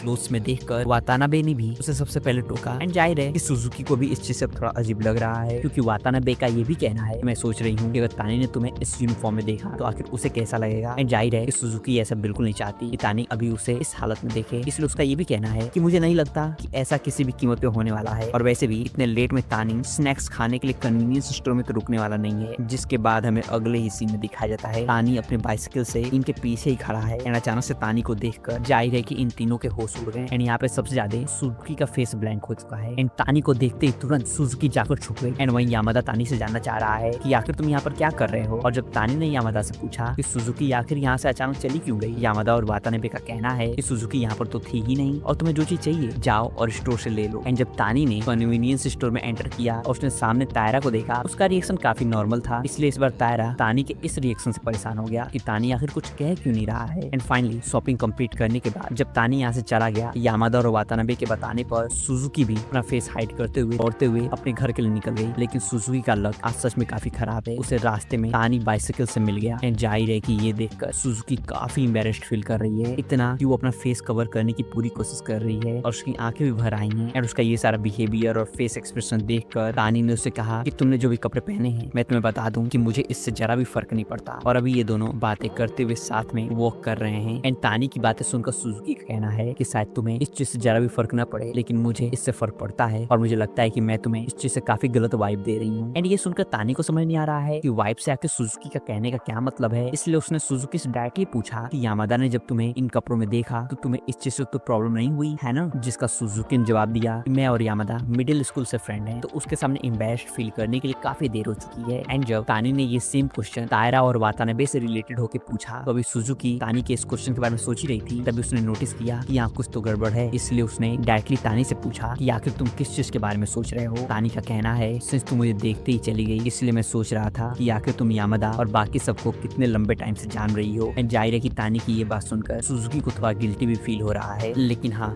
सुजुकी ने तानी को समझाया कि मान लो यहाँ पर 2 डिशेस हैं एंड दोनों का टेस्ट सेम है, लेकिन एक डिश थोड़ा अजीब दिख रहा है और एक काफी अच्छे और डेकोरेटिव वे में प्लेट में रखा हुआ है। एंड हालांकि इन दोनों डिशेस का टेस्ट सेम हो, बट फिर भी मैं तुम्हें अच्छा वाला सर्व करना चाहती हूँ और तुम समझ रहे हो ना, मैं तुम्हारे सामने शो ऑफ करना चाहती हूँ। एंड सुजुकी की ये सारी बातें सुनकर तानी ने जवाब दिया कि मेरे लिए मैटर नहीं करता कि वो फूड प्लेट में कैसे रखा हुआ है, मैं उस फूड को पसंद करता हूँ, मेरे लिए बस इतना ही काफी है एंड मेरे लिए लुक बिल्कुल मैटर नहीं करता। एंड तानी की ये बात सुनते ही एम्बैरेसमेंट की वजह से सुजुकी सच में काफी साई फील कर रही है, इतना कि उसका फेस पूरी तरह से रेड हो चुका है। लेकिन वहीं जैसे सुजुकी को समझ आया कि उसके एक्सप्लेन करने के बाद भी शायद तानी को समझ नहीं आ रहा है, इसलिए सुजुकी फिर से तानी को समझाने की कोशिश कर रही है और उसका कहना है कि मान लो अगर मैं कोई लिपस्टिक पहनूंगी तो तुम मुझसे पूछोगे कि आखिर मैंने ये लिपस्टिक कहाँ से लिया। एंड जाहिर है तानी को लिपस्टिक और मेकअप के बारे में जरा भी आइडिया नहीं है, इसलिए उसका कहना है मैं तुमसे वो क्वेश्चन बिल्कुल पूछने वाला नहीं हूँ। एंड अब सुजुकी को भी समझ आ चुका है कि वो जैसी है तानी उसे वैसे ही पसंद करता है, जिसके बाद में नेक्स्ट सीन में दिखाया जाता है सुजुकी तानी के बाइसिकल के पीछे बैठना चाहती है, जिसको काफी खुशी खुशी तानी ने एक्सेप्ट कर लिया। और अभी जहाँ तानी बाइसिकल राइड कर रहा है वहीं सुजुकी उसके पीछे बैठी हुई है और वो सच में काफी खुश है। एंड वो इस मूवमेंट में इतने ज्यादा खो गई कि उसने रियलाइज नहीं किया कि कब उसने तानी के बैग पर अपना सर रख लिया है। एंड ये रियलाइज करते ही सुजुकी इतना ज्यादा एम्बैरेस्ड हो गई कि वो तुरंत बाइसिकल से नीचे उतर गई और सामने से आते हुए एक पुलिसमैन ने सुजुकी को कहा कि सुजुकी इतनी रात को ऐसे घूमो मत और घर जाओ। एंड ये सुनकर तानी भी सोच रहा है कि क्या ये पुलिसमैन सुजुकी को जानता है। एंड इसके बाद में नेक्स्ट सीन अगले दिन लंच ब्रेक का दिखाया जाता है और अभी सुजुकी अपनी फ्रेंड से बातें कर रही है। इस सीन से एग्जाम खत्म हो चुका है और जल्दी समर फेस्टिवल स्टार्ट होने वाला है, इसलिए मैंने और तानी ने साथ में फेस्टिवल में जाने का डिसाइड किया है। और जब सुजुकी के फ्रेंड्स ने उससे पूछा कि क्या तुमने फायरवर्क भी देखने का डिसाइड किया है, सुजुकी का कहना है कि फायरवर्क के लिए काफी लंबा लाइन रहता है, इसलिए लाइन में वेट करते हुए मुझे डर है कि कहीं मैं अजीब बातें न करने लगूं। और साथ ही मैं ये भी सोच रही हूँ कि क्या मुझे फेस्टिवल में युकाता पहनना चाहिए, क्योंकि ये फेस्टिवल थोड़ा छोटा है। लेकिन वही ये सुनकर वातानाबे सच में काफी एक्साइटेड है और उसका कहना है कि तुम्हें युकाता सच में पहनना चाहिए। और सिंस सुजुकी इन सब चीजों के बारे में सोचकर थोड़ा परेशान हो रही है, इसलिए वातानाबे और सातो ने उसे समझाया तुम्हें इन सब चीजों के बारे में चिंता करने की जरूरत नहीं है, बल्कि तुम्हें तानी के साथ अपना टाइम एंजॉय करने के बारे में सोचना चाहिए। एंड इसके बाद में फाइनली फेस्टिवल का सीन दिखाया जाता है और आज सुजुकी ने युकाता पहना है और साथ ही वो अभी काफी नर्वस है और उसके मन में खुद को लेकर काफी चीजें चल रही हैं कि मैं कैसी दिख रही हूँ, मेरा हेयर पिन कैसा है एंड काफी ऐसी और चीजें। एंड साथ ही इस युकाता में सुजुकी को काफी गर्मी भी लग रही है, बट जो भी हो फाइनली वो तानी के पास पहुंची गई एंड उसे वेट कराने के लिए सबसे पहले सुजुकी ने सॉरी कहा। लेकिन वही सुजुकी को युकाता में देखकर तानी सच में काफी सरप्राइज्ड है और जब उसने ये चीज सुजुकी को बताई उसे लग रहा है कि कहीं मैं अजीब तो नहीं दिख रही, जिसका तानी ने जवाब दिया कि नहीं तुम सच में काफी प्रिटी लग रही हो। एंड जाहिर है कि तानी का ये कॉम्प्लीमेंट सुनकर एम्बैरेसमेंट की वजह से सुजुकी का फेस पूरी तरह से रेड हो गया और वो अभी अपना इमोशंस कंट्रोल करने की पूरी कोशिश कर रही है। एंड इसके बाद हमें नेक्स्ट सीन में दिखाया जाता है तानी और सुजुकी दोनों साथ में फेस्टिवल में वॉक कर रहे हैं, बट जाहिर है कि फेस्टिवल में काफी क्राउड है, इसलिए सुजुकी अभी किसी से टकराने ही वाली थी कि तभी तानी ने उसे प्रोटेक्ट कर लिया, जिसके बाद भीड़ में कहीं दोनों खो न जाएं, इसलिए इन दोनों ने एक दूसरे का हाथ पकड़ा हुआ है। एंड इस चीज से सुजुकी को सच में काफी अच्छा लग रहा है और उसके फेस पर एक काफी डिसेंट स्माइल है, इसलिए तानी भी उससे इस स्माइल के पीछे का रीजन जानना चाह रहा है, जिसका सुजुकी ने जवाब दिया कि मुझे अब फील हो रहा है कि हम दोनों सच में एक कपल हैं और लग रहा है सुजुकी इस मोमेंट में पूरी तरह से खो चुकी है और वो सोच रही है कि कहीं मैं हैप्पीनेस की वजह से ड्रंक तो नहीं हो गई हूँ। और साथ ही सुजुकी को इस चीज का भी डर है कि कहीं वो यहाँ अपने किसी क्लासमेट से न टकरा जाए। एंड इसके बाद काफी देर तक इन दोनों ने फेस्टिवल में काफी इंजॉय किया, डिफरेंट चीजें खाई एंड डिफरेंट गेम्स भी खेले। एंड सच में सुजुकी यार बहुत ज्यादा खुश है और उसने अभी तानी को काफी क्लोजली होल्ड किया हुआ है एंड इस चीज की वजह से तानी भी थोड़ा साई फील कर रहा है। और अभी ये दोनों ऐसे ही वॉक कर ही रहे थे कि तभी सुजुकी ने नोटिस किया कि सामने बेंच पर 2 कपल बैठे हुए हैं एंड दोनों धीमे धीमे एक दूसरे के करीब आ रहे हैं। एंड सुजुकी को जिस चीज का डर था वही हुआ, इस कपल ने किस किया और जाहिर है कि ये चीज अचानक से देखकर सुजुकी भी पैनिक में आ गई। और वहीं जब सुजुकी को अपनी बाकी फ्रेंड्स की बात याद आई कि किसी भी चीज के लिए खुद को मत रोकना, सुजुकी अब सच में काफी पैनिक कर रही है और साथ ही काफी एम्बैरेस्ड भी फील कर रही है, क्योंकि उसे बिल्कुल समझ नहीं आ रहा है कि अब उसे क्या करना चाहिए। और अभी सुजुकी ये सब सोचकर परेशान हो ही रही थी कि तभी जब तानी ने अपने वॉच की तरफ देखा, सुजुकी उससे जानना चाह रही है कि क्या तुम्हें आज घर जल्दी जाना है, जिसका तानी ने जवाब दिया कि क्या तुम थोड़े दूर मेरे साथ वॉक करना चाहोगी। एंड जब तानी और सुजुकी वॉक कर रहे थे, ये लोकेशन देखकर सुजुकी को रियलाइज हो रहा है कि आज से पहले कभी भी वो इस जगह पर आई ही नहीं है और वो ये सोचकर काफी एम्बैरेस्ड फील कर रही है कि कहीं तानी उसे किसी प्राइवेट प्लेस पर तो नहीं ले जा रहा है। लेकिन जैसा सुजुकी सोच रही थी वैसा बिल्कुल नहीं है, तानी उसे यहाँ पर फायरवर्क देखने के लिए लाया है, क्योंकि इस लोकेशन के बारे में काफी कम लोगों को पता है, इसलिए यहाँ पर काफी कम क्राउड भी है एंड सुजुकी अच्छे से फायरवर्क देख पाएगी। एंड ये रियलाइज करते ही सुजुकी ने सबसे पहले तानी को इस चीज के लिए थैंक यू कहा, जिसके बाद फायरवर्क स्टार्ट हुआ। एंड पिक्चर्स लेते टाइम जब सुजुकी के हाथ से चीजें नीचे गिरी, उसकी हेल्प करने के चक्कर में तानी और सुजुकी दोनों एक दूसरे के काफी करीब आ चुके हैं एंड ऐसा लग रहा है मानो अभी ये दोनों किस करने वाले हैं, बट जाहिर है कि ऐसा कुछ भी नहीं हुआ था, बट इस चीज की वजह से दोनों का फेस एम्बैरेसमेंट की वजह से पूरी तरह से रेड हो गया। और वहीं सुजुकी को भी लग रहा था कि ये चीज सच में काफी डेंजरस होने वाली थी और शायद मैं उसे किस कर देती। और हालांकि ये सोचकर सुजुकी थोड़ा एम्बैरेस्ड फील कर रही है, बट उसके मन में ये भी चल रहा है कि आखिर मैंने ये चीज क्यों नहीं की। और अभी सुजुकी ये सब चीज सोच रही थी कि तभी तानी ने उसे कहा कि अगली बार हम दोनों और करीब आएंगे। एंड तानी का भी क्या मतलब है ये सुजुकी को समझ नहीं आ रहा है और शायद वो कुछ गलत ही सोच रही है। इसलिए फायरवर्क की तरफ इशारा करते हुए तानी ने उसे बताया कि फायरवर्क फिर से अगले साल भी होने वाला है, इसलिए हम इसे इस बार काफी करीब से देखेंगे। और जब सुजुकी को ये रियलाइज हुआ कि तानी उसके साथ अगले साल भी रहना चाहता है, एक्साइटमेंट की वजह से सुजुकी चीखने लगी और अभी वो सच में बहुत ज्यादा खुश है। एंड इसके बाद में नेक्स्ट सीन स्कूल का दिखाया जाता है और यहाँ हमें सबसे पहली बार निसी का इंट्रोडक्शन मिला। एंड निसी के बिहेवियर और उसके फेस एक्सप्रेशन से ये साफ है कि उसे लोगों से बातें करने और उनके साथ घुलने मिलने में काफी प्रॉब्लम होती है। और जब उसके क्लासमेट्स उससे बातें करने की कोशिश कर रहे थे, ऐसा लग रहा है मानो इनकी अचानक से बातें सुनकर निसी काफी कंफ्यूज्ड है, जो कि उसके फेस एक्सप्रेशन से साफ भी है। इसलिए वातानाबे इन सबको निसी को परेशान करने से मना कर रही है। और सिंस वातानाबे के ये कहते ही अभी थोड़ी देर पहले जो कन्वर्सेशन काफी फनी थी वो अब थोड़ा डल हो चुका है, इसलिए निसी इस चीज से थोड़ी मायूस है। एंड उसे लग रहा है कि उसके वजह से ही सबका मूड खराब हो गया। एंड यहाँ हमें पता चला कि निसी सच में काफी साई है। तभी यहाँ पर होंडा भी आ गई। एंड होंडा निसी की काफी क्लोज फ्रेंड है एंड निसी को उससे बात करने में ज्यादा प्रॉब्लम नहीं होती है। और अभी निसी इस चीज को लेकर काफी परेशान है कि उसे हमेशा लोगों से बात करने में प्रॉब्लम होती है, खासकर लड़कों को लेकर। इसलिए होंडा उसे समझा रही है कि तुम्हें इन सब चीजों को लेकर ज्यादा सोचना नहीं चाहिए और वैसे भी चाहे लड़का हो या लड़की, चोट लगने पर सबका रेड ब्लड ही निकलता है। एंड होंडा की ये सारी कंफर्टिंग बातें सुनकर ऐसा लग रहा है मानो निसी को अब काफी अच्छा लग रहा है। एंड अभी बातें करते हुए निसी ने होंडा को ये भी बताया कि मुझे एक लड़के में थोड़ा इंटरेस्ट है। एंड जाहिर है कि होंडा उसका नाम जानना चाह रही है। एंड उसके पूछने पर निसी ने बताया कि उसका नाम तानी है। एंड तब होंडा को याद आया कि निसी अभी उस लड़के के बारे में बात कर रही है जिसके साथ निसी लाइब्रेरी में काम करती है। और निसी ने होंडा को बताया कि मुझे लगा था कि तानी मेरी तरह ही है, लेकिन कल लाइब्रेरी में उससे मिलने उसकी फ्रेंड सुजुकी और काफी लोग आए थे। एंड तब मुझे समझ आया कि हर शांत लड़का जरूरी नहीं है लोगों से बात करने में साई फील करता हो। एंड इसी के हिसाब से तानी किसी नॉवेल के मेन कैरेक्टर की तरह है, क्योंकि वो लोगों से काफी अच्छे से बात कर पाता है बिना उनके एनर्जी को मैच किए। एंड निसी की ये सारी बातें सुनकर होंडा का कहना है कि अगली बार तुम भी तानी से बात कर सकती हो, क्योंकि मुझे समझ आ रहा है कि तानी में तुम्हें इसलिए इंटरेस्ट आ रहा है क्योंकि अभी वो जिस पोजीशन में है तुम भी उस पोजीशन में आना चाहती हो और तुम भी लोगों से ऐसी बातें करना चाहती हो। एंड होंडा की ये सारी बातें सुनकर निसी को भी समझ आ रहा है कि हो ना हो होंडा जो भी कह रही है वो एक तरह से सच ही है। एंड फाइनली निसी ने खुद को समझाया कि मुझे लोगों से बातें करने से ज्यादा उनकी बातें सुनना पसंद है, लेकिन नहीं, मैं भी इन सारे कन्वर्सेशन का पार्ट बनना चाहती हूँ। लेकिन वहीं तानी और उसके फ्रेंड्स के सारे कन्वर्सेशन के बारे में सोचकर निशी अब पहले से और ज्यादा पैनिक कर रही है और उसे लग रहा है इन सबसे बातें करना सच में काफी डरावना हो सकता है। एंड निशी का ये फेस एक्सप्रेशन देखकर होंडा को भी ये चीज समझ आ रहा है, इसलिए होंडा भी उससे जानना चाह रही है कि आखिर तुम्हें क्या हुआ और अभी तुम थोड़ा रिलैक्स करो। जिसके बाद हमें नेक्स्ट सीन में दिखाया जाता है होंडा और निशी अभी लंच कर रहे हैं। एंड निशी का कहना है कि क्लासरूम में हर एक चीज के बारे में सोचने के बाद मैंने डिसाइड कर लिया है कि मैं जैसी हूँ वैसी ही रहूंगी, क्योंकि सबसे बात करना सच में काफी डरावना हो सकता है। और अभी ये दोनों बातें कर ही रहे थे कि तभी यहाँ पर यामादा आ गया, क्योंकि उसे होंडा से अपना नोटबुक चाहिए था। और अभी जहाँ होंडा और यामादा बातें कर रहे हैं वहीं निशी ये सोचकर काफी पैनिक कर रही है कि शायद अभी मैंने थोड़ा अजीब आवाज निकाला। और अभी ये सब चीजें हो ही रही थी कि तभी यामादा ने निशी के पास एक स्टैंप देखा, जिसे देखते ही वो सच में काफी एक्साइटेड हो गया। और उसका कहना है कि मैं भी काफी टाइम पहले इन्हें कलेक्ट किया करता था। और अभी यामादा इन स्टेप्स के बारे में बातें कर ही रहा था, लेकिन वही निशी हर एक चीज सोचकर काफी घबरा रही है। और अभी ये सब चीज हो ही रही थी कि तभी यहाँ पर सुजुकी भी आ गई और वो किसी चीज को लेकर यामादा की हेल्प चाहती है। जिसके बाद हमें नेक्स्ट सीन में दिखाया जाता है सुजुकी ने यहाँ पर यामादा को क्लासरूम में एक इंसेक्ट पकड़ने के लिए बुलाया है। और साथ ही भी बातें करते हुए सुजुकी ने यामादा से कहा कि तुम अभी जिस लड़के से बात कर रहे थे वो सच में काफी क्यूट है, एक डॉल की तरह। एंड यामादा ने भी इस चीज से एग्री की। एंड इसके बाद निशी के पूछने पर होंडा ने उसे यामादा के बारे में हर एक चीज बताया। जिसके बाद हमें नेक्स्ट सीन में दिखाया जाता है यामादा कई बार इनके क्लास में शायद निशी से ही मिलने आया और उसने निशी को वो स्टिकर्स भी दिए जो कि वो हमेशा कलेक्ट करती है। बट स्टिल निशी अभी भी यामादा से बात करने में काफी साई फील कर रही है। लेकिन हाँ, यहाँ हमें ये तो समझ आ गया कि यामादा शायद निशी में थोड़ा इंटरेस्टेड है। जिसके बाद हमें अगले सीन में दिखाया जाता है सिंस फाइनली इनका समर वेकेशन स्टार्ट होने वाला है, इसलिए सुजुकी और उसके बाकी सारे फ्रेंड्स अभी इसी बारे में बातें कर रहे हैं। और अभी से बातें कर ही रहे थे कि तभी यामादा ने इनसे पूछा कि अगर तुम्हें किसी का कॉन्टेक्ट इन्फॉर्मेशन चाहिए तो आखिर ये चीज कैसे मांगनी चाहिए। एंड जाहिर है कि यामादा की ये बात सुनकर उसके सभी फ्रेंड्स काफी सरप्राइज्ड हैं, बट साथ ही उसके लिए खुश भी हैं। एंड सुजुकी ने भी अपना सजेशन दिया, बट हमेशा की तरह उसका सजेशन कह सकते हैं फनी तो है, बट यामादा के किसी काम का नहीं है। और अभी तभी अपने अपने तरफ से सजेशन दे ही रहे थे कि तभी तायरा ने कहा कि क्या ये अजीब नहीं होगा कि अगर तुमसे किसी ऐसे इंसान ने अपना कॉन्टेक्ट इन्फॉर्मेशन मांगा जिसे तुम जानते न हो, ये डरावना भी हो सकता है। एंड ये सुनकर यामादा का कहना है कि मुझे नहीं पता कि मैं उस इंसान को पसंद करता हूँ कि नहीं, बट हाँ, मुझे लगता है कि मैं उस इंसान को और ज्यादा जानना चाहता हूँ। तो कह सकते हैं कि शायद मैं उस इंसान को पसंद पसंद करने के अभी रास्ते पे हूँ। एंड ये सुनकर सुजुकी और बाकी सभी अब सच में काफी ज्यादा एक्साइटेड हैं। जिसके बाद हमें नेक्स्ट सीन में दिखाया जाता है अभी निसी और होंडा समर वेकेशन स्टार्ट होने की वजह से खुश हो ही रहे थे कि तभी यहाँ पर यामादा भी आ गया। एंड होंडा ने शायद ये चीज एक्सपेक्ट किया था, बट उसने ये एक्सपेक्ट नहीं किया था कि यामादा निसी से डायरेक्टली कहेगा कि मैं तुम्हारा फ्रेंड बनना चाहता हूँ और मैं तुम्हें जानना चाहता हूँ, जिसके लिए यामादा ने निसी से उसका कॉन्टेक्ट इन्फॉर्मेशन भी मांगा। एंड जाहिर है कि ये सुनकर निसी काफी साई फील कर रही है एंड अभी वो काफी कंफ्यूज्ड भी है। एंड इसके बाद हमें नेक्स्ट सीन समर ब्रेक का दिखाया जाता है। एंड सिंस आजकल सुजुकी काफी खुश रहती है, इसलिए कॉल पर बातें करते हुए वो तानी से जानना चाह रही है कि मैं कुछ ज्यादा ही आजकल खुश तो नहीं रहती। और साथ ही उसने होमवर्क करने के लिए कल तानी को इनवाइट भी किया, बट हाँ सिंस अभी बगल के रूम में सुजुकी का भाई भी है, इसलिए वो अभी काफी लो वॉइस में बातें कर रही है। एंड उसका ये भी कहना है तानी तुम चिंता मत करो, मैं अपने भाई को मेरे लव लाइफ के बारे में पता लगने बिल्कुल नहीं दूंगी। जिसके बाद हमें नेक्स्ट डे का सीन दिखाया जाता है और अभी तानी लाइब्रेरी के लिए जा ही रहा था कि तभी उसकी मदर ने कहा तुम अपने साथ कीज ले जाओ क्योंकि आज घर पर कोई भी नहीं रहने वाला है। एंड जब फाइनली तानी और सुजुकी लाइब्रेरी पहुंचे, लाइब्रेरी में बैठने के लिए एक भी सीट खाली नहीं है और ना ही आसपास कोई ऐसी जगह या फिर कैफे है जहां थोड़ी देर के लिए ये दोनों जा सकते हैं। और अभी सुजुकी सोच रही थी कि अभी ने क्या करना चाहिए कि तभी अचानक से तानी ने उससे पूछा कि क्या तुम मेरे घर आना चाहती हो। एंड जाहिर है ये सुनकर सुजुकी फ्रीज हो गई और साथ ही एम्बेरसमेंट की वजह से उसका फेस रेड भी हो चुका है, इसलिए उसने फिर से तानी से कंफर्म किया कि क्या तुम सच में ऐसा चाहते हो, जिसका तानी ने जवाब दिया कि हाँ, और वैसे भी धूप में घूमने से तो बेटर है। और वहीं अभी सुजुकी सोच ही रही थी कि तानी के घर पे उसके पेरेंट्स भी होंगे कि तभी तानी ने बताया कि घर पर अभी कोई भी नहीं है। एंड जाहिर है कि ये सुनकर सुजुकी के मन में काफी अजीब ख्याल आ रहे हैं और साथ ही वो पहले से और ज्यादा एम्बेरेस्ड फील कर रही है। एंड इसके बाद हमें नेक्स्ट सीन फाइनली तानी के घर का दिखाया जाता है और अभी तानी और सुजुकी शांति से पढ़ाई कर रहे हैं। एंड सुजुकी को अभी तानी के घर पर सच में काफी अच्छा भी लग रहा है। एंड सिर्फ पढ़ाई करते हुए काफी टाइम हो चुका है, इसलिए तानी ने थोड़ी देर लंच ब्रेक लेने को सजेस्ट किया। एंड लंच करते हुए अचानक से सुजुकी ने तानी से पूछा कि क्या तानी तुम वैसे इंसान हो जो कि अपने फैमिली को बता देता है कि मैं किसी को डेट कर रहा हूँ, जिसका तानी ने जवाब दिया कि मैंने अभी तक इस बारे में अपने पेरेंट्स को नहीं बताया है और वैसे भी जब तक वो लोग मुझसे कुछ पूछते नहीं है मैं अपने बारे में उनसे ज्यादा बात नहीं करता। एंड सुजुकी को तानी से कुछ ऐसा ही आंसर की उम्मीद थी, लेकिन वही तानी जानना चाह रहा है कि आखिर अचानक से तुमने ये क्वेश्चन क्यों पूछा, जिसका सुजुकी ने जवाब दिया हालांकि इस बात को देर हो चुकी है बट मैं सोच रही थी कि क्या मेरा यहाँ पर होना सही है। और जाहिर है कि सिंस तानी ने सुजुकी को यहाँ इन्वाइट किया है इसलिए तानी को इससे प्रॉब्लम नहीं है, बट हाँ तानी ने सुजुकी से ये भी कहा कि अगर तुम चाहो तो मैं उन्हें तुम्हारे बारे में बता सकता हूँ। बट जाहिर है कि सुजुकी ऐसा बिल्कुल नहीं चाहती। एंड लंच कंप्लीट करने के बाद इन दोनों ने फिर से अपनी स्टडी स्टार्ट की और पढ़ाई करते हुए तानी को याद आया कि उसने अपनी एक बुक रूम में छोड़ दिया है। एंड ये सुनते ही सुजुकी भी तानी का पर्सनल रूम देखने के लिए सच में एक्साइटेड है। जिसके बाद हमें नेक्स्ट सीन में दिखाया जाता है सुजुकी तानी के रूम में है और वो तानी का रूम देख रही है। एंड उसके हिसाब से तानी का रूम सच में काफी सिंपल है और सिंस सुजुकी तानी के रूम में आई है इसलिए उसने तानी का ईयर बुक भी देखा। एंड ईयर बुक में तानी का डिफरेंट लुक देखकर वो सच में काफी सरप्राइज्ड भी है और साथ ही उसका ये भी कहना है कि तानी मैं तुम्हारा डिफरेंट साइड देखना चाहती हूँ और मैं तुम्हें अच्छे से जानना चाहती हूँ। और अभी ये दोनों बातें कर ही रहते हैं कि तभी सुजुकी तानी के काफी क्लोज आ गई। एंड जाहिर है कि इस चीज की वजह से तानी काफी साई फील कर रहा है और सुजुकी का इरादा तानी के करीब आना नहीं बल्कि तानी के कैट को देखकर वो सरप्राइज्ड हो गई थी। एंड सबसे पहले सुजुकी ने खुद को तानी के कैट से इंट्रोड्यूस किया और वो अभी तानी के कैट से काफी पोलाइटली बिहेव कर रही है। एंड उससे बातें करते हुए सुजुकी काफी खुश भी है। एंड जब तानी ने उसे पूछा कि आखिर तुम इससे बात क्यों कर रही हो, सुजुकी का कहना है कि मैंने सोचा कि मैं खुद को तुम्हारे फैमिली मेंबर्स से इंट्रोड्यूस कर लूं। और जिस तरह से सुजुकी कैट से बातें कर रही है तानी को वो सच में काफी क्यूट लग रही है। एंड इसके बाद सुजुकी जब तानी के बैकयार्ड में आई वो अभी इधर उधर काफी जॉयफुली दौड़ रही है, इसलिए तानी उसे अपना ख्याल रखने के लिए कह भी रहा है। और अभी तानी ये सब कह ही रहा था कि तभी सुजुकी का पैर स्लिप हो गया और अभी वो गिरने ही वाली थी, तभी तानी ने उसे पकड़ लिया। और शायद तानी और सुजुकी में से किसी ने भी ये एक्सपेक्ट नहीं किया होगा कि अभी तुरंत तानी की ग्रैंड मदर भी यहाँ आ जाएंगी। एंड जाहिर है कि इन दोनों को इस पोजीशन में देखकर तानी की ग्रैंड मदर को गलतफहमी ही हो रही है और वहीं सुजुकी तानी की ग्रैंड मदर को देखकर काफी साई और एम्बेरेस्ड फील कर रही है। और सबसे पहले उसने खुद को उनके सामने इंट्रोड्यूस किया और अभी खुद को इंट्रोड्यूस करते हुए सुजुकी तानी की तरफ ही देख रही है क्योंकि अभी वो कंफ्यूज है कि अभी उसे खुद को क्या कह के इंट्रोड्यूस करना चाहिए, फ्रेंड या फिर गर्लफ्रेंड। और अभी सुजुकी ये सब सोच रही थी तभी तानी ने अपनी ग्रैंड मदर को बताया कि ये मेरी गर्लफ्रेंड है। जिसके बाद तानी की ग्रैंड माँ सुजुकी से काफी अच्छे से बातें कर रही हैं। उनके पूछने पर सुजुकी ने बताया कि हाँ मुझे हरी सब्जियां काफी पसंद हैं। एंड ये सुनकर ग्रैंड माँ ने सुजुकी को उनके गार्डन में उगे हुए ग्रीन वेजिटेबल्स दी। एंड इन्हें रिसीव करके सुजुकी सच में काफी खुश है और उसने ग्रैंड माँ को इनके लिए थैंक यू भी कहा। जिसके बाद हमें नेक्स्ट सीन सुजुकी के घर का दिखाया जाता है और अपनी मॉम को सुजुकी ने उन्हें तानी के बारे में बताया और ये जानकर कि सुजुकी का अब एक बॉयफ्रेंड है उसकी मॉम सच में काफी खुश है और वो चाहती है कि सुजुकी तानी को किसी दिन घर पर लाए। और वहीं दूसरी तरफ तानी की ग्रैंड मदर भी सच में काफी खुश है। एंड जब तानी की मॉम ने उनसे इसके पीछे का रीजन पूछा ग्रैंड माँ तानी की तरफ देखकर काफी जॉयफुली स्माइल कर रही है। एंड जाहिर है कि तानी को इस चीज से काफी साई भी फील हो रहा है। एंड इसके बाद अगले दिन तानी और सुजुकी जू डेट पर भी गए थे। एंड इसके बाद हमें नेक्स्ट किसी स्कूल का दिखाया जाता है एंड सुजुकी और उसके बाकी सारे फ्रेंड्स आने वाले कल्चर फेस्टिवल में होने वाले डेकोरेशन को लेकर सबकी हेल्प कर रहे हैं। और अभी जहाँ यामादा सुजुकी और तानी के रिलेशनशिप के बारे में बातें कर रहा है, वहीं सुजुकी यामादा से जानना चाह रही है कि तुम जिस लड़की से बात कर रहे थे आखिर उसका क्या हुआ, अभी भी तुम दोनों की बातें हो रही है। जिसका यामादा ने जवाब दिया कि मेरे लिए भी ये चीज काफी कंफ्यूजिंग है एंड यामादा को भी नहीं समझ आ रहा है कि आखिर उसके और निसी के बीच चीजें कैसी चल रही हैं। और वहीं हमें दूसरी तरफ दिखाया जाता है जब ये सेम चीज होंडा ने निसी से पूछा, निसी ने बताया कि मैं हमेशा की तरह रिप्लाई देने से पहले काफी देर तक सोच रही थी और यामादा सच में काफी फास्ट रिप्लाई कर रहा था, इसलिए इन सब चीजों की वजह से मैं सच में काफी कंफ्यूज हो गई थी। एंड ये सुनकर होंडा का कहना है कि अगर तुम यामादा से बात नहीं करना चाहती तो तुम ये चीज उससे साफ कह सकती हो, बट निसी ऐसा बिल्कुल नहीं चाहती। निसी को उससे बात तो करनी है बट वो सच में काफी कंफ्यूज भी है एंड उसने इसी कंफ्यूजन में 2 बार जब यामादा ने उससे पूछा कि क्या तुम मुझसे बात करना चाहती हो, उसने नो कह दिया। एंड इन सब चीजों की वजह से वो अभी भी काफी पैनिक में है। एंड इसके बाद हमें नेक्स्ट सीन में दिखाया जाता है तायरा और तानी जिस स्टोर में शॉपिंग करने आए हैं उसी स्टोर में होंडा और निसी भी आई हैं। एंड जब निसी ने होंडा को बताया कि तानी वही लड़का है जिसके बारे में उस दिन बात कर रही थी, एंड तायरा ने जब निसी और होंडा की तरफ देखा उसे लग रहा है कि ये दोनों बातें करते हुए उस पर ही हंस रही हैं, इसलिए वो जल्द से जल्द शॉपिंग करके यहाँ से जाना चाह रहा है। लेकिन वही सच्चाई ये है कि निसी और होंडा स्टोर में प्रेजेंट हर एक चीज के बारे में बातें कर रही हैं। और वहीं हमें ये भी पता चला कि जब भी तायरा किसी अनजान लड़की को बात करते हुए देखता है उसे हमेशा लगता है कि ये सारी लड़कियां उसके बारे में कुछ अजीब बातें ही कर रही हैं। एंड वहीं हमें फिर से सुजुकी, यामादा और आजुमा का कन्वर्सेशन दिखाया जाता है जहां अभी भी ये सभी निसी के बारे में ही बातें कर रहे हैं। एंड सुजुकी ने इनसे ये भी कहा कि हो सकता है कि सिंस अभी तक वो लड़की तुम्हें रिप्लाई कर रही है तो वो बातें करने में इतनी अच्छी ना हो। और वहीं अभी सभी एक दूसरे के डेटिंग एक्सपीरियंस के बारे में ही बातें कर रहे हैं। और वहीं दूसरी तरफ शॉपिंग करने के बाद तानी और तायरा बेंच पर बैठकर एक दूसरे से बातें कर रहे हैं और तायरा तानी से जानना चाह रहा है कि क्या सुजुकी हमारी फर्स्ट गर्लफ्रेंड है। एंड जब तानी ने हाँ कहा, तायरा का कहना है कि अगर ऐसा है तो तुम्हें इस चीज की चिंता नहीं होती कि तुम्हारे पास थोड़ा कम एक्सपीरियंस है और किसी को डेट करते टाइम क्या करना चाहिए, शायद तुम्हें इस चीज का थोड़ा कम नॉलेज भी है। और ये कहने के बाद तायरा को भी अपने इस क्वेश्चन की वजह से थोड़ा रिग्रेट हो रहा है और उसे लग रहा है कि ये क्वेश्चन काफी डम है, बट तायरा ने ये क्वेश्चन तानी से कुछ सीखने के लिए ही पूछा है। जहाँ तायरा को लग रहा है तानी शायद इन सब चीजों को लेकर परेशान नहीं हो रहा होगा। तभी तानी ने उससे कहा कि मैं भी कभी कभार अपने लैक ऑफ रिलेशनशिप एक्सपीरियंस के बारे में सोचता हूँ और मेरे पास कभी कॉन्फिडेंस ही नहीं था। एंड ये सुनकर तायरा सच में काफी सरप्राइज्ड है। और इसके बाद में फाइनली कल्चरल फेस्टिवल का फर्स्ट डे का सीन दिखाया जाता है और आज कल्चरल फेस्टिवल में सिर्फ टीचर्स और स्टूडेंट्स ही रहने वाले हैं और आज इन सब ने सच में काफी एंजॉय किया। जिसके बाद हमें कल्चरल फेस्टिवल का सेकेंड डे दिखाया जाता है और आज फेस्टिवल में काफी गेस्ट आने वाले हैं। और सिंस आज सुजुकी के टी शर्ट पर सबने काफी डिफरेंट चीजें लिखी हैं, इसलिए सुजुकी चाहती है कि तानी भी उसके टी शर्ट पर उसके लिए कुछ स्पेशल लिखे। और सिंस तानी और सुजुकी एक दूसरे को लेकर अभी भी काफी फॉर्मल है, इसलिए इनके फ्रेंड्स इन्हें काफी टीज भी कर रहे हैं। जिसके बाद हमें नेक्स्ट सीन में दिखाया जाता है तानी और सुजुकी साथ में फेस्टिवल में घूम रहे हैं। एंड सिंस तानी लास्ट ईयर फेस्टिवल अच्छे से एंजॉय नहीं कर पाया, इसलिए सुजुकी ने उसे इस साल फेस्टिवल घुमाने का जिम्मेदारी ली है। और ये फेस्टिवल में घूमते हुए दोनों सच में काफी खुश हैं और इन्होंने काफी एंजॉय भी किया और साथ ही काफी डिफरेंट चीजें ट्राई की। और वहीं दूसरी तरफ हर साल की तरह इस साल भी निसी के फोटो एग्जीबिशन में कोई भी नहीं आया है, इसलिए जाहिर है कि इस चीज की वजह से निसी थोड़ी पैनिक भी हो रही है और वो सोच रही है कि क्या मैं सबको नेगेटिव ऑरा देती हूँ जिसकी वजह से सब यहाँ आते तो हैं बट बैड लुक देने के बाद वो यहाँ से चले जाते हैं। और अभी निसी ये सब सोच रही थी कि तभी सुजुकी ने देखा कि यहाँ पर भी कोई एग्जीबिशन है और ये कुछ और नहीं बल्कि निसी का ही फोटो एग्जीबिशन है। एंड जैसे निसी की नजरें तानी से मिली वो पहले से और ज्यादा पैनिक कर रही है क्योंकि वो तानी को जानती है। और अभी तानी यहाँ से जा ही रहा था कि तभी सुजुकी ने उसे रोक लिया। एंड ये देखकर निसी अब पहले से और ज्यादा पैनिक में आ चुकी है और वो मन ही मन माफी मांग रही है और उसके मन में चल रहा है कि नहीं कि मैं तानी को इतनी करीब से नहीं जानती कि मैं उससे बातें कर पाऊँ। और अभी निसी ये सब सोच रही थी कि तभी सुजुकी ने उससे पूछा कि क्या हम यहाँ घूम सकते हैं। एंड जाहिर है कि निसी को इस चीज से जरा भी प्रॉब्लम नहीं है। और अभी डिफरेंट फोटोज देखते हुए सुजुकी थोड़ी खुश भी है और साथ ही वो निसी से बातें भी कर रही है, जिससे जाहिर है निसी को ये यकीन नहीं हो रहा है कि सुजुकी उससे ही बातें कर रही है। और इस चीज से निसी थोड़ी पैनिक में भी है। और जब सुजुकी को एक पिक्चर पसंद आई एंड निसी ने बताया कि ये पिक्चर मैंने क्लिक किया है, सुजुकी अब निसी से जानना चाह रही है कि आखिर तुम कौन सा कैमरा यूज करती हो एंड क्या तुम्हारे पास कोई स्पेशल टेक्निक है। और अचानक से इतना ढेर सारा क्वेश्चन सुनकर निसी अब पहले से और ज्यादा पैनिक में आ गई और वो अभी सुजुकी से बातें करने की अपनी पूरी कोशिश कर रही है। और हाँ, यहाँ पर घूमते हुए जब सुजुकी ने तानी से पूछा कि आखिर तुम्हें इन पिक्चर्स में से कौन सी पसंद है, तानी ने एक कैट पिक्चर की तरफ पॉइंट करते हुए कहा कि मुझे ये पसंद है क्योंकि मुझे सच में बिल्लियां काफी अच्छी लगती हैं। एंड जब सुजुकी और तानी यहाँ से चले गए, निसी ये सोचकर काफी खुश है कि पहले के कंपैरिजन वो आज इन दोनों से काफी अच्छे से बात कर पाई और सुजुकी से बातें करने में उसे सच में काफी अच्छा लगा। और ये सब कहते हुए अभी निसी रूम से जैसे ही बाहर आई वो तुरंत यामादा से टकरा गई। और अभी सिंस यामादा फोन कॉल पे बात कर रहा था इसलिए निसी के अचानक से आगे आने की वजह से उसका फोन भी ड्रॉप हो गया। और वहीं दूसरी तरफ सिंस तायरा फेस्टिवल में बाहर घूमने के लिए नहीं जा रहा है, इसलिए आजुमा उसे जबरदस्ती बाहर फेस्टिवल में घुमाने ले गई। और अभी आजुमा और तायरा दोनों साथ में घूम ही रहे थे कि तभी इन्हें पीछे से एक आवाज सुनाई दी और ये लड़का इनसे जानना चाह रहा है कि क्या ये यामदा का क्लास है। ये सुनकर जब आजुमा ने बताया कि हाँ ये यामदा का क्लास है और अभी वो यही था,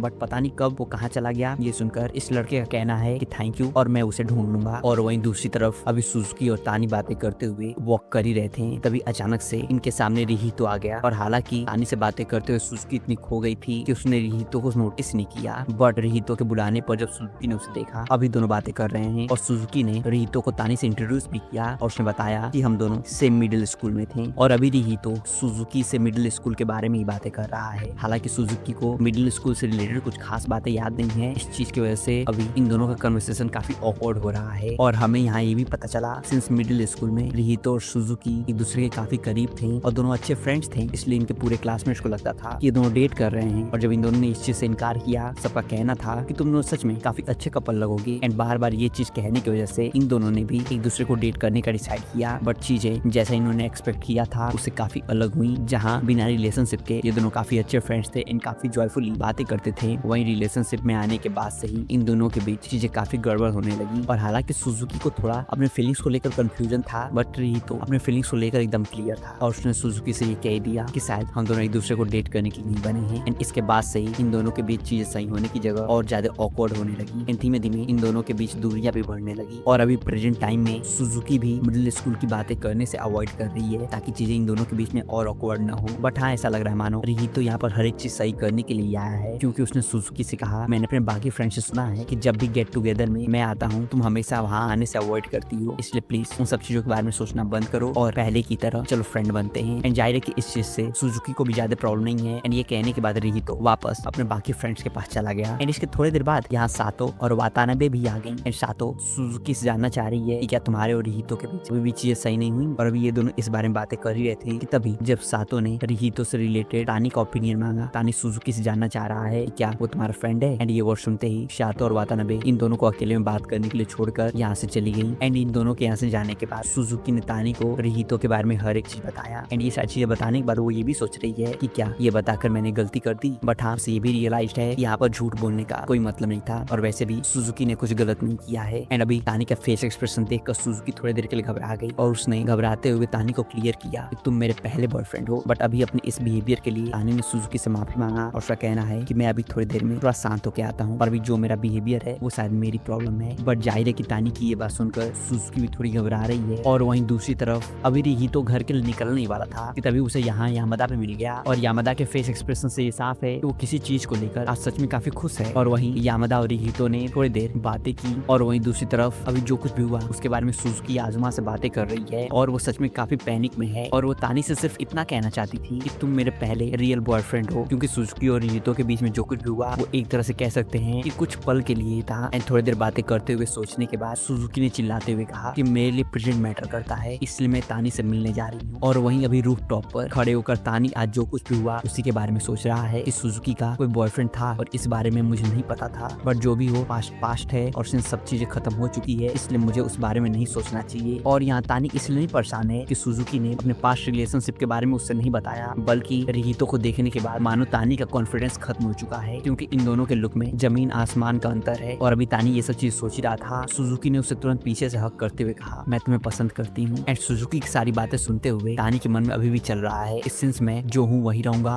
इसलिए मुझे खुद को किसी और से कंपेयर नहीं करना चाहिए। बट फिर भी पता नहीं क्यों ये चीज मुझे अभी भी परेशान कर रही है। बट थोड़ी देर बातें करने के बाद ऐसा लग रहा है तानी और सुजुकी के बीच चीजें सही हो गई हैं कि तभी तानी ने सुजुकी से पूछा कि क्या तुम्हें मिडिल स्कूल में हमारे फ्रेंड्स मियू कह के बुलाते थे, जिसका सुजुकी ने जवाब दिया कि ये नाम मुझे रिहितो ने दिया था। और ये सुनकर जाहिर है तानी का फेस एक्सप्रेशन फिर से चेंज हो गया, इसलिए सुजुकी का कहना है कि अगर तुम्हारे मन में कुछ भी है तो मुझसे साफ साफ कह दो। और अभी ये दोनों बातें कर ही रहे थे तभी अनाउंसमेंट हुआ कि तानी और मियू सुजुकी जिम में वापस आओ। एंड ये अनाउंसमेंट सुनने के बाद जाहिर है कि दोनों वापस यहाँ से जिम के लिए चले गए। एंड इसके बाद हमें फेस्टिवल के बाद का सीन दिखाया जाता है जहाँ सुजुकी और यामदा अपने मिडिल स्कूल के फ्रेंड्स के साथ मिलने आए हैं और अभी सभी बातें कर रहे हैं। जहाँ रिहितो अपने मिडिल स्कूल को मिस कर रहा है, जहाँ रिहितो का कहना है कि मैं आज भी अपने मिडिल स्कूल को मिस कर रहा हूँ और मेरे हाई स्कूल के फ्रेंड से मेरी वाइब मैच नहीं होती है। एंड रिहितो के बातों और फेस एक्सप्रेशन से साफ है कि वो सच में दिल से अपने मिडिल स्कूल के लाइफ को मिस कर रहा है। एंड इन सब ने काफी देर तक मिडिल स्कूल और उस टाइम के मेमोरीज के बारे में काफी बातें की, जिसके बाद हमें इनके स्कूल का सीन दिखाया जाता है जहाँ यामदा ने हर एक चीज तायरा और तानी को बताया और वहीं तायरा तानी से जानना चाह रहा रहा है कि सिंस सुजुकी आज भी अपने मिडिल स्कूल के फ्रेंड्स के साथ बातें कर रही है और उनके साथ टाइम भी स्पेंड कर रही है, तो क्या तानी तुम्हें इससे प्रॉब्लम नहीं है? जिसका तानी ने जवाब दिया कि नहीं, और अगर मैं इस बारे में ज्यादा सोचूंगा तो ऐसा लगेगा मानो मुझे सुजुकी पर जरा भी विश्वास नहीं है। और वहीं तानी की ये सारी बातें सुनकर तायरा को यामादा की भी बात याद आई, जब उसने बताया था कि वो किसी में इंटरेस्टेड है, बट हाँ जब तक यामादा इस टॉपिक को नहीं लाता तायरा इस बारे में उससे बिल्कुल बात नहीं करने वाला है। लेकिन वहीं हमें फेस्टिवल डे का सीन दिखाया जाता है जब यामादा निसी के फोटो एग्जीबिशन में गया था और वो निसी के क्लिक किए हुए फोटोज को देखकर सच में काफी सरप्राइज्ड है और वो निसी से जानना चाह रहा है कि क्या सच में तुमने ये सारी फोटोज क्लिक की हैं। लेकिन वहीं निसी हमेशा की तरह यामादा की ये सारी बातें सुनकर काफी नर्वस फील कर रही है और साथ ही अभी समर ब्रेक में यामादा के मैसेजेस का रिप्लाई न देने की वजह से निसी उससे माफी भी मांगना चाह रही है, बट नर्वसनेस की वजह से वो यामादा से कुछ कह नहीं पा रही है। और अभी करेज इकट्ठा करके निसी यामादा से कुछ कहने ही वाली थी, तभी यामादा ने निसी से कहा कि मुझे लग रहा था कि मेरे इतने ढेर सारे मैसेजेस करने की वजह से कहीं तुम परेशान तो नहीं हो रही थी और मुझे माफ करना, अगली बार से मैं सोच समझ कर ही मैसेज करूंगा। एंड यामादा की ये बात सुनकर निसी के अंदर भी हिम्मत आ गई और उसने भी यामादा से माफी मांगते हुए कहा मुझे फोन यूज करने की ज्यादा आदत नहीं है और मैं फोन मेनली अपने पेरेंट्स या फिर हॉर्न को मैसेज करने के लिए यूज करती हूँ, इसलिए मुझे इसकी ज्यादा आदत नहीं है। और साथ ही निसी ने यामादा को अपने ओवर थिंकिंग वाले प्रॉब्लम के बारे में बताया और उसने ये भी कहा कि ऐसा नहीं है कि तुम्हारे मैसेज करने की वजह से मुझे प्रॉब्लम हो रही थी, बल्कि जो भी मैंने बड़े बड़े मैसेज किए उनके बारे में सोच कर ही मैं काफी ओवर थिंक कर रही थी। और ये सुनकर यामादा ने तुरंत कहा हम दोनों पोलर अपोजिट हैं, क्योंकि जब भी मुझे मैसेज रिसीव होता है मैं इतना ज्यादा एक्साइटेड हो जाता हूँ कि बिना कुछ सोचे समझे मैं तुरंत रिप्लाई कर देता हूँ। और हाँ निसी, तुमने मुझे जो भी मैसेज किया मुझे नहीं लगता कि वो सब वियर्ड था और उन सारे मैसेज से मुझे एक बार के लिए भी प्रॉब्लम नहीं हुई। और जाहिर है कि यामादा की ये सारी बातें सुनकर निसी उससे काफी इंप्रेस्ड है और वहीं यामादा ने निसी को कंफर्टेबल फील करने के लिए ये भी कहा कि मुझसे बात करने के लिए तुम्हें ज्यादा सोचने की जरूरत नहीं है और अगर तुम्हें ऐसा लगे कि मैं तुम्हें परेशान कर रहा हूँ तो ये चीज तुम मुझे साफ साफ कह सकती हो। एंड यामादा की ये सारी बातें सुनकर निसी ने मुस्कुराते हुए कहा कि नहीं, मैं तुम्हें कभी भी ऐसा कुछ नहीं कहूंगी। और अभी ये दोनों बातें कर ही रहे थे तभी यामादा को रिहीतो का कॉल आ गया और इसकी वजह से उसे अब यहाँ से जाना होगा। बट जाने से पहले यामादा ने निसी से फिर से कंफर्म किया कि अगर मैं तुमसे स्कूल में बात करूँ तो तुम्हें इससे प्रॉब्लम नहीं है ना। एंड जाहिर है कि निसी को इससे जरा भी प्रॉब्लम नहीं है। एंड ये सुनकर यामादा सच में काफी खुश है और अभी प्रेजेंट टाइम में तायरा के फेस एक्सप्रेशन से ये साफ है कि वो ये जानना चाह रहा है कि यामादा कल्चर फेस्टिवल के बाद से ही आजकल इतना खुश क्यों रहता है और वो इस लड़की से आजकल बातें कर रहा है। और हालांकि तायरा ये सब चीजें पूछना चाह रहा है बट चाह कर भी वो यामादा से पूछ नहीं पा रहा है। और अभी तायरा ये सब सोच ही रहा था कि तभी तानी ने यामादा से पूछा कि आखिर तुम किस लड़की के साथ आजकल बातें कर रहे हो। एंड इसके बाद हमें नेक्स्ट सीन में दिखाया जाता है स्कूल खत्म होने के बाद तायरा अभी अपने घर की तरफ जा रहा है बट लगातार उसके मन में यही सब चीजें चल रही है कि तानी और यामादा सच में अच्छे इंसान है, इसलिए लोगों को उन दोनों से बातें करने में ज्यादा प्रॉब्लम नहीं होती है और साथ ही उन दोनों को कोई भी पसंद कर सकता है। एंड ये सब सोचते हुए तायरा के मन में वो सारी बातें भी चल रही है जब उसे एक लड़की ने रिजेक्ट किया था। और अभी तायरा इन सब चीजों के बारे में सोचकर परेशान हो ही रहा था कि तभी यहाँ पर तानी और सुजुकी भी आ गई। और सिंस आज तायरा का पार्ट टाइम जॉब भी है इसलिए सुजुकी और तानी उसके साथ कन्वीनियंस स्टोर तक जाने वाले हैं। और हाँ, तायरा ये जानकर काफी खुश है कि तानी और सुजुकी उसके पार्ट टाइम जॉब पर इसलिए आते हैं क्योंकि इन्हें तायरा के साथ कन्वीनियंस स्टोर में टाइम स्पेंड करके सच में काफी अच्छा लगता है। एंड इसके बाद हमें नेक्स्ट सीन अगले दिन स्कूल का दिखाया जाता है जहाँ सुबह सुबह स्कूल आते ही जब निसी ने यामादा को देखा वो सोच रही है कि क्या मुझे अभी यामादा से बात करने की कोशिश करनी चाहिए। और जाहिर है कि हमेशा की तरह निसी अभी काफी कंफ्यूज्ड है और अभी निसी इन सब चीजों के बारे में सोच ही रही थी कि तभी यामादा और उसकी नजरें मिली। अब जाकर भले ही निसी अभी काफी एम्बैरेस्ड फील कर रही है बट फिर भी उसने यामादा को बताया कि मैं तुम्हें हाय कहने के लिए अपनी पूरी करेज इकट्ठा कर रही थी। और ये सुनने के बाद यामादा के फेस पर एक काफी डिसेंट स्माइल है और ये देखकर निसी भी काफी खुश है क्योंकि उसे लग रहा है कि उसके वजह से अभी यामादा हंस रहा है। और वहीं यामादा और निसी को साथ में देखकर होंडा भी काफी सरप्राइज्ड है, जिसके बाद हमें अगले सीन में दिखाया जाता है होंडा निसी से अभी यामादा के बारे में ही बातें कर रही है और वो जानना चाह रही है कि तुम यामादा के बारे में क्या सोचती हो। जिसका निसी ने जवाब दिया कि उसे देखने के बाद मैं सच में काफी नर्वस फील करती हूँ। और ये सुनकर होंडा को लग रहा है कि शायद निसी यामादा के लिए फील करती है। और अभी होंडा ये सब सोच ही रही थी कि तभी निसी ने उसे बताया कि नहीं, जैसा तुम सोच रही हो वैसा बिल्कुल नहीं है, बल्कि मेरे मन में हमेशा यही चलता है कि मैं यामादा को देखकर नर्वस फील कर रही हूँ या फिर इस सिचुएशन की वजह से। एंड निसी के हिसाब से उसे ये समझ नहीं आता है कि वो यामादा से बात करने में नर्वस फील करती है या फिर यामादा एक लड़का है इसलिए। एंड निसी की ये सारी बातें सुनकर होंडा उसे भी समझा रही है कि तुम सिचुएशन को अच्छे से एनालाइज करो और ध्यान दो कि क्या तुम उस पर्सन की वजह से शाई फील कर रही हो या फिर उस पर्सन से बात करने की वजह से नर्वस। एंड इस बारे में थोड़ी देर और होंडा और निसी ने बातें की, जिसके बाद हमें नेक्स्ट सीन निसी और तानी के लाइब्रेरी शिफ्ट एंड होने के बाद का सीन दिखाया जाता है। और अभी तानी और निसी दोनों साथ में स्कूल कॉरिडोर में वॉक कर ही रहे थे कि तभी तानी के सर पर शटल कॉक आकर लैंड हुआ। और वहीं हमें दूसरी तरफ दिखाया जाता है ये शटल कॉक किसी और ने नहीं बल्कि सुजुकी ने हिट किया है। और अभी सुजुकी अपने बाकी सारे फ्रेंड्स के साथ बैडमिंटन खेल रही है। और वहीं जैसे ही सुजुकी ने तानी और निसी को साथ में देखा वो इन दोनों को साथ में देखकर काफी एक्साइटेड है। जिसके बाद हमें नेक्स्ट सीन में दिखाया जाता है सुजुकी, तानी, निसी और यामादा एंड उसके बाकी सारे फ्रेंड्स अभी घर के लिए साथ में जा रहे हैं। और वहीं यामादा सुजुकी से जानना चाह रहा है कि आखिर कब तुम और निसी फ्रेंड्स बन गई। लेकिन वहीं निसी ये सोचकर काफी नर्वस फील कर रही है कि क्या मैं इन सब के साथ घर जा सकती हूँ। और साथ ही तानी, सुजुकी और बाकी सबको एक दूसरे को टीच करते हुए देखकर निसी हंस भी रही है। और जब ये चीज यामादा ने नोटिस किया, उसने निसी को बताया कि तुम सच में काफी हंसती हो। एंड ये सुनते ही निसी अब पहले से और ज्यादा नर्वस फील कर रही है और उसका कहना है कि क्या ये कुछ गलत है और शायद मुझे इसे फिक्स करने की जरूरत है। बट वहीं यामादा कहना है कि नहीं, इस चीज की बिल्कुल जरूरत नहीं है, तुम सच में काफी क्यूट लगती हो। एंड जाहिर है कि निसी के लिए ये चीज काफी सरप्राइजिंग है। एंड इसके बाद हमें नेक्स्ट सीन अगले दिन स्कूल मॉर्निंग का दिखाया जाता है। एंड सुबह सुबह जैसे ही निसी ने तानी को देखा, उसे गुड मॉर्निंग विश करने के बाद वो तुरंत वहाँ से चली गई। और हमेशा की तरह अभी भी निसी काफी साई फील कर रही है। और जैसे ही सुजुकी ने निसी को ऐसे जाते हुए देखा, वो अब तानी को शक के निगाहों से देख रही है। और जब यामादा ने तानी से पूछा तुम और निसी क्या बातें कर रहे थे, एंड तानी ने बताया कि कुछ नहीं, सिर्फ निसी ने मुझे गुड मॉर्निंग कहा। ये सुनकर सुजुकी तानी से कंफर्म कर रही है कि क्या सच में उसने कुछ ऐसा नहीं कहा जिसकी वजह से वो एम्बैरेस्ड फील कर सकती है। एंड अभी सुजुकी कहना क्या चाह रही है तानी को सच में बिल्कुल समझ नहीं आ रहा है। जिसके बाद जब ये सभी अपने अपने क्लासरूम में पहुंचे, सुजुकी ने फिर से तानी से पूछा कि आखिर निसी किस तरह की लड़की है। और सुजुकी के फेस एक्सप्रेशन से साफ है कि अभी वो ये क्वेश्चन काफी सीरियसली पूछ रही है। और जब सुजुकी के पूछने पर तानी ने बताया कि हम दोनों की कुछ खास बातचीत नहीं होती है, ये सुनकर सुजुकी अब पहले से और ज्यादा कंफ्यूज दिख रही है। जिसके बाद हमें नेक्स्ट सीन लंच ब्रेक का दिखाया जाता है। और अभी तानी और तायरा साथ में बैठकर लंच कर रहे हैं। और वहीं यामादा कहीं गायब है। और अभी बातें करते हुए तानी ने तायरा से पूछा कि सुजुकी बार बार मुझसे निसी के बारे में पूछ रही है और मुझे समझ नहीं आ रहा है कि आखिर सुजुकी मुझसे बार बार ये क्वेश्चन क्यों पूछ रही है। तानी के ये कहने पर जब तायरा ने उसे बताया कि जाहिर है कि सुजुकी को तुम पर शक हो रहा है, तानी ये सुनकर काफी सरप्राइज्ड है। और साथ ही तानी के लिए सुजुकी के मन में क्या चल रहा है ये इमेजिन कर पाना काफी टफ हो रहा है, क्योंकि उसके हिसाब से उसने ऐसा कुछ भी नहीं किया है जिसकी वजह से सुजुकी को निसी से जलन हो। और सिंस तायरा को भी ऐसा ही लग रहा है, इसलिए उसका कहना है कि तानी, तुम्हें सुजुकी पर गुस्सा होने का पूरा हक है, इसलिए तुम उस पर गुस्सा हो सकते हो। एंड ये सुनकर तानी थोड़ा घबरा रहा है और वो तायरा से जानना चाह रहा है कि क्या तुम ऐसा चाहते हो कि मैं और सुजुकी लड़ें। एंड तानी की ये बात सुनकर तायरा को लग रहा है कि क्या तानी ऐसा लड़का है जिसे अपनी गर्लफ्रेंड को जेलस फील करा के अच्छा लगे। बट जैसा तायरा सोच रहा है वैसा बिल्कुल नहीं है। और अभी ये दोनों बातें कर ही रहे थे कि तभी इनके पीछे अचानक से आजुमा आ गई। और जाहिर है कि इसको अचानक से देखकर तायरा और तानी घबरा गए। और वहीं स्कूल खत्म होने के बाद सुजुकी ने फिर से अपने उसी पुराने एक्सप्रेशन के साथ तानी से पूछा कि क्या तुम आज भी लाइब्रेरी में काम करने वाले हो और क्या वहाँ निसी भी आने वाली है। सुजुकी की ये सारी बातें सुनकर तानी अब उससे जानना चाह रहा है कि तुम आखिर ऐसे बिहेव क्यों कर रही हो, क्या कुछ हुआ है। और अभी ये दोनों बातें कर ही रहे थे कि तभी वातानबे ने आकर इन दोनों को डिस्टर्ब कर दिया। और उसके अभी यहाँ पर आने की वजह से तानी सुजुकी से चीजें क्लियर नहीं कर पाया। जिसके बाद हमें नेक्स्ट सीन लाइब्रेरी का दिखाया जाता है। और अभी निसी ये सोचकर काफी परेशान है कि हालांकि मैंने अपना पूरा करेज इकट्ठा करके तानी को नॉर्मली गुड मॉर्निंग कहा, बट तभी यामादा को देखकर मैं इतना नर्वस हो गई, मैं तुरंत वहाँ से चली गई। और ये सब सोचकर निसी काफी परेशान हो रही है। और अभी पूरे टाइम तानी के मन में सुजुकी के बारे में ही चीजें चल रही हैं। और लाइब्रेरी का शिफ्ट खत्म होने के बाद हमेशा की तरह तानी और निसी दोनों साथ में सू लॉकर तक जा रहे हैं। और दोनों के मन में अपनी अपनी प्रॉब्लम्स चल रही हैं। जहाँ तानी के मन में चल रहा है कि नेक्स्ट टाइम जब मैं सुजुकी से मिलूंगा मैं उसे चीजें क्लियर कर लूंगा। वहीं निसी के मन में चल रहा है कि जब मैं नेक्स्ट टाइम यामादा से मिलूंगी तो मैं उसे फेस टू फेस बात करूंगी। और जब निसी और तानी अपना सूज रखने के बाद ग्राउंड में लौटे, जब सुजुकी ने इन दोनों को साथ में देखा, उसके फेस एक्सप्रेशन से लग रहा है कि वो अभी काफी गुस्से में है। और अभी तानी सुजुकी से कुछ कहने ही वाला था कि तभी अचानक से सुजुकी निसी के सामने आ गई और वो उससे जानना चाह रही है कि क्या तुम्हें बबल्स पसंद है। और अभी निसी को भी समझ नहीं आ रहा है कि अभी यहाँ पर हो क्या रहा है। और वहीं निसी के साथ साथ यामादा और उसके बाकी सारे फ्रेंड्स को भी समझ नहीं आ रहा है कि अभी यहाँ पर हो क्या रहा है। बट जो भी हो, सुजुकी ने निसी के हाथ में बबल रॉड देते हुए उसे यामादा के साथ बबल खेलने के लिए भेज दिया। बट निसी यामादा के करीब आकर हमेशा की तरह काफी साई फील कर रही है। लेकिन वहीं सुजुकी वापस अपने डेविल फॉर्म में आ चुकी है और वो अभी काफी डरावने एक्सप्रेशन के साथ तानी से जानना चाह रही है कि तुम और निसी आखिर कब दोस्त बने। एंड इसके अगले ही पल हमें पता चला कि यामादा और निसी के बिहेवियर को देखने के बाद अब सुजुकी को पता चल चुका है कि यामादा किसी और को नहीं बल्कि निसी को ही पसंद करता है। और दोनों के बिहेवियर को देखने के बाद उसे ये भी रियलाइज हो चुका है कि दोनों एक दूसरे को पसंद करते हैं। और सुजुकी तानी से निसी के बारे में इसीलिए पूछ रही थी क्योंकि वो निसी को और अच्छे से जानना चाह रही थी। और अभी सुजुकी ये सब चीज सोच रही थी कि तभी तानी ने उससे पूछा कि तुमने मुझसे कई बार निसी के बारे में पूछा है ना। जिसका सुजुकी ने जवाब दिया कि मैं सिर्फ निसी को जानना चाह रही थी ताकि मैं उसकी एक अच्छी फ्रेंड बन सकूं। और ये सुनकर अब तानी को और कुछ समझ नहीं आ रहा है और अभी वो सोच रहा है कि कोई उसे सच में मार ही डालो। और वहीं बबल के साथ खेलकर निसी सच में काफी खुश है।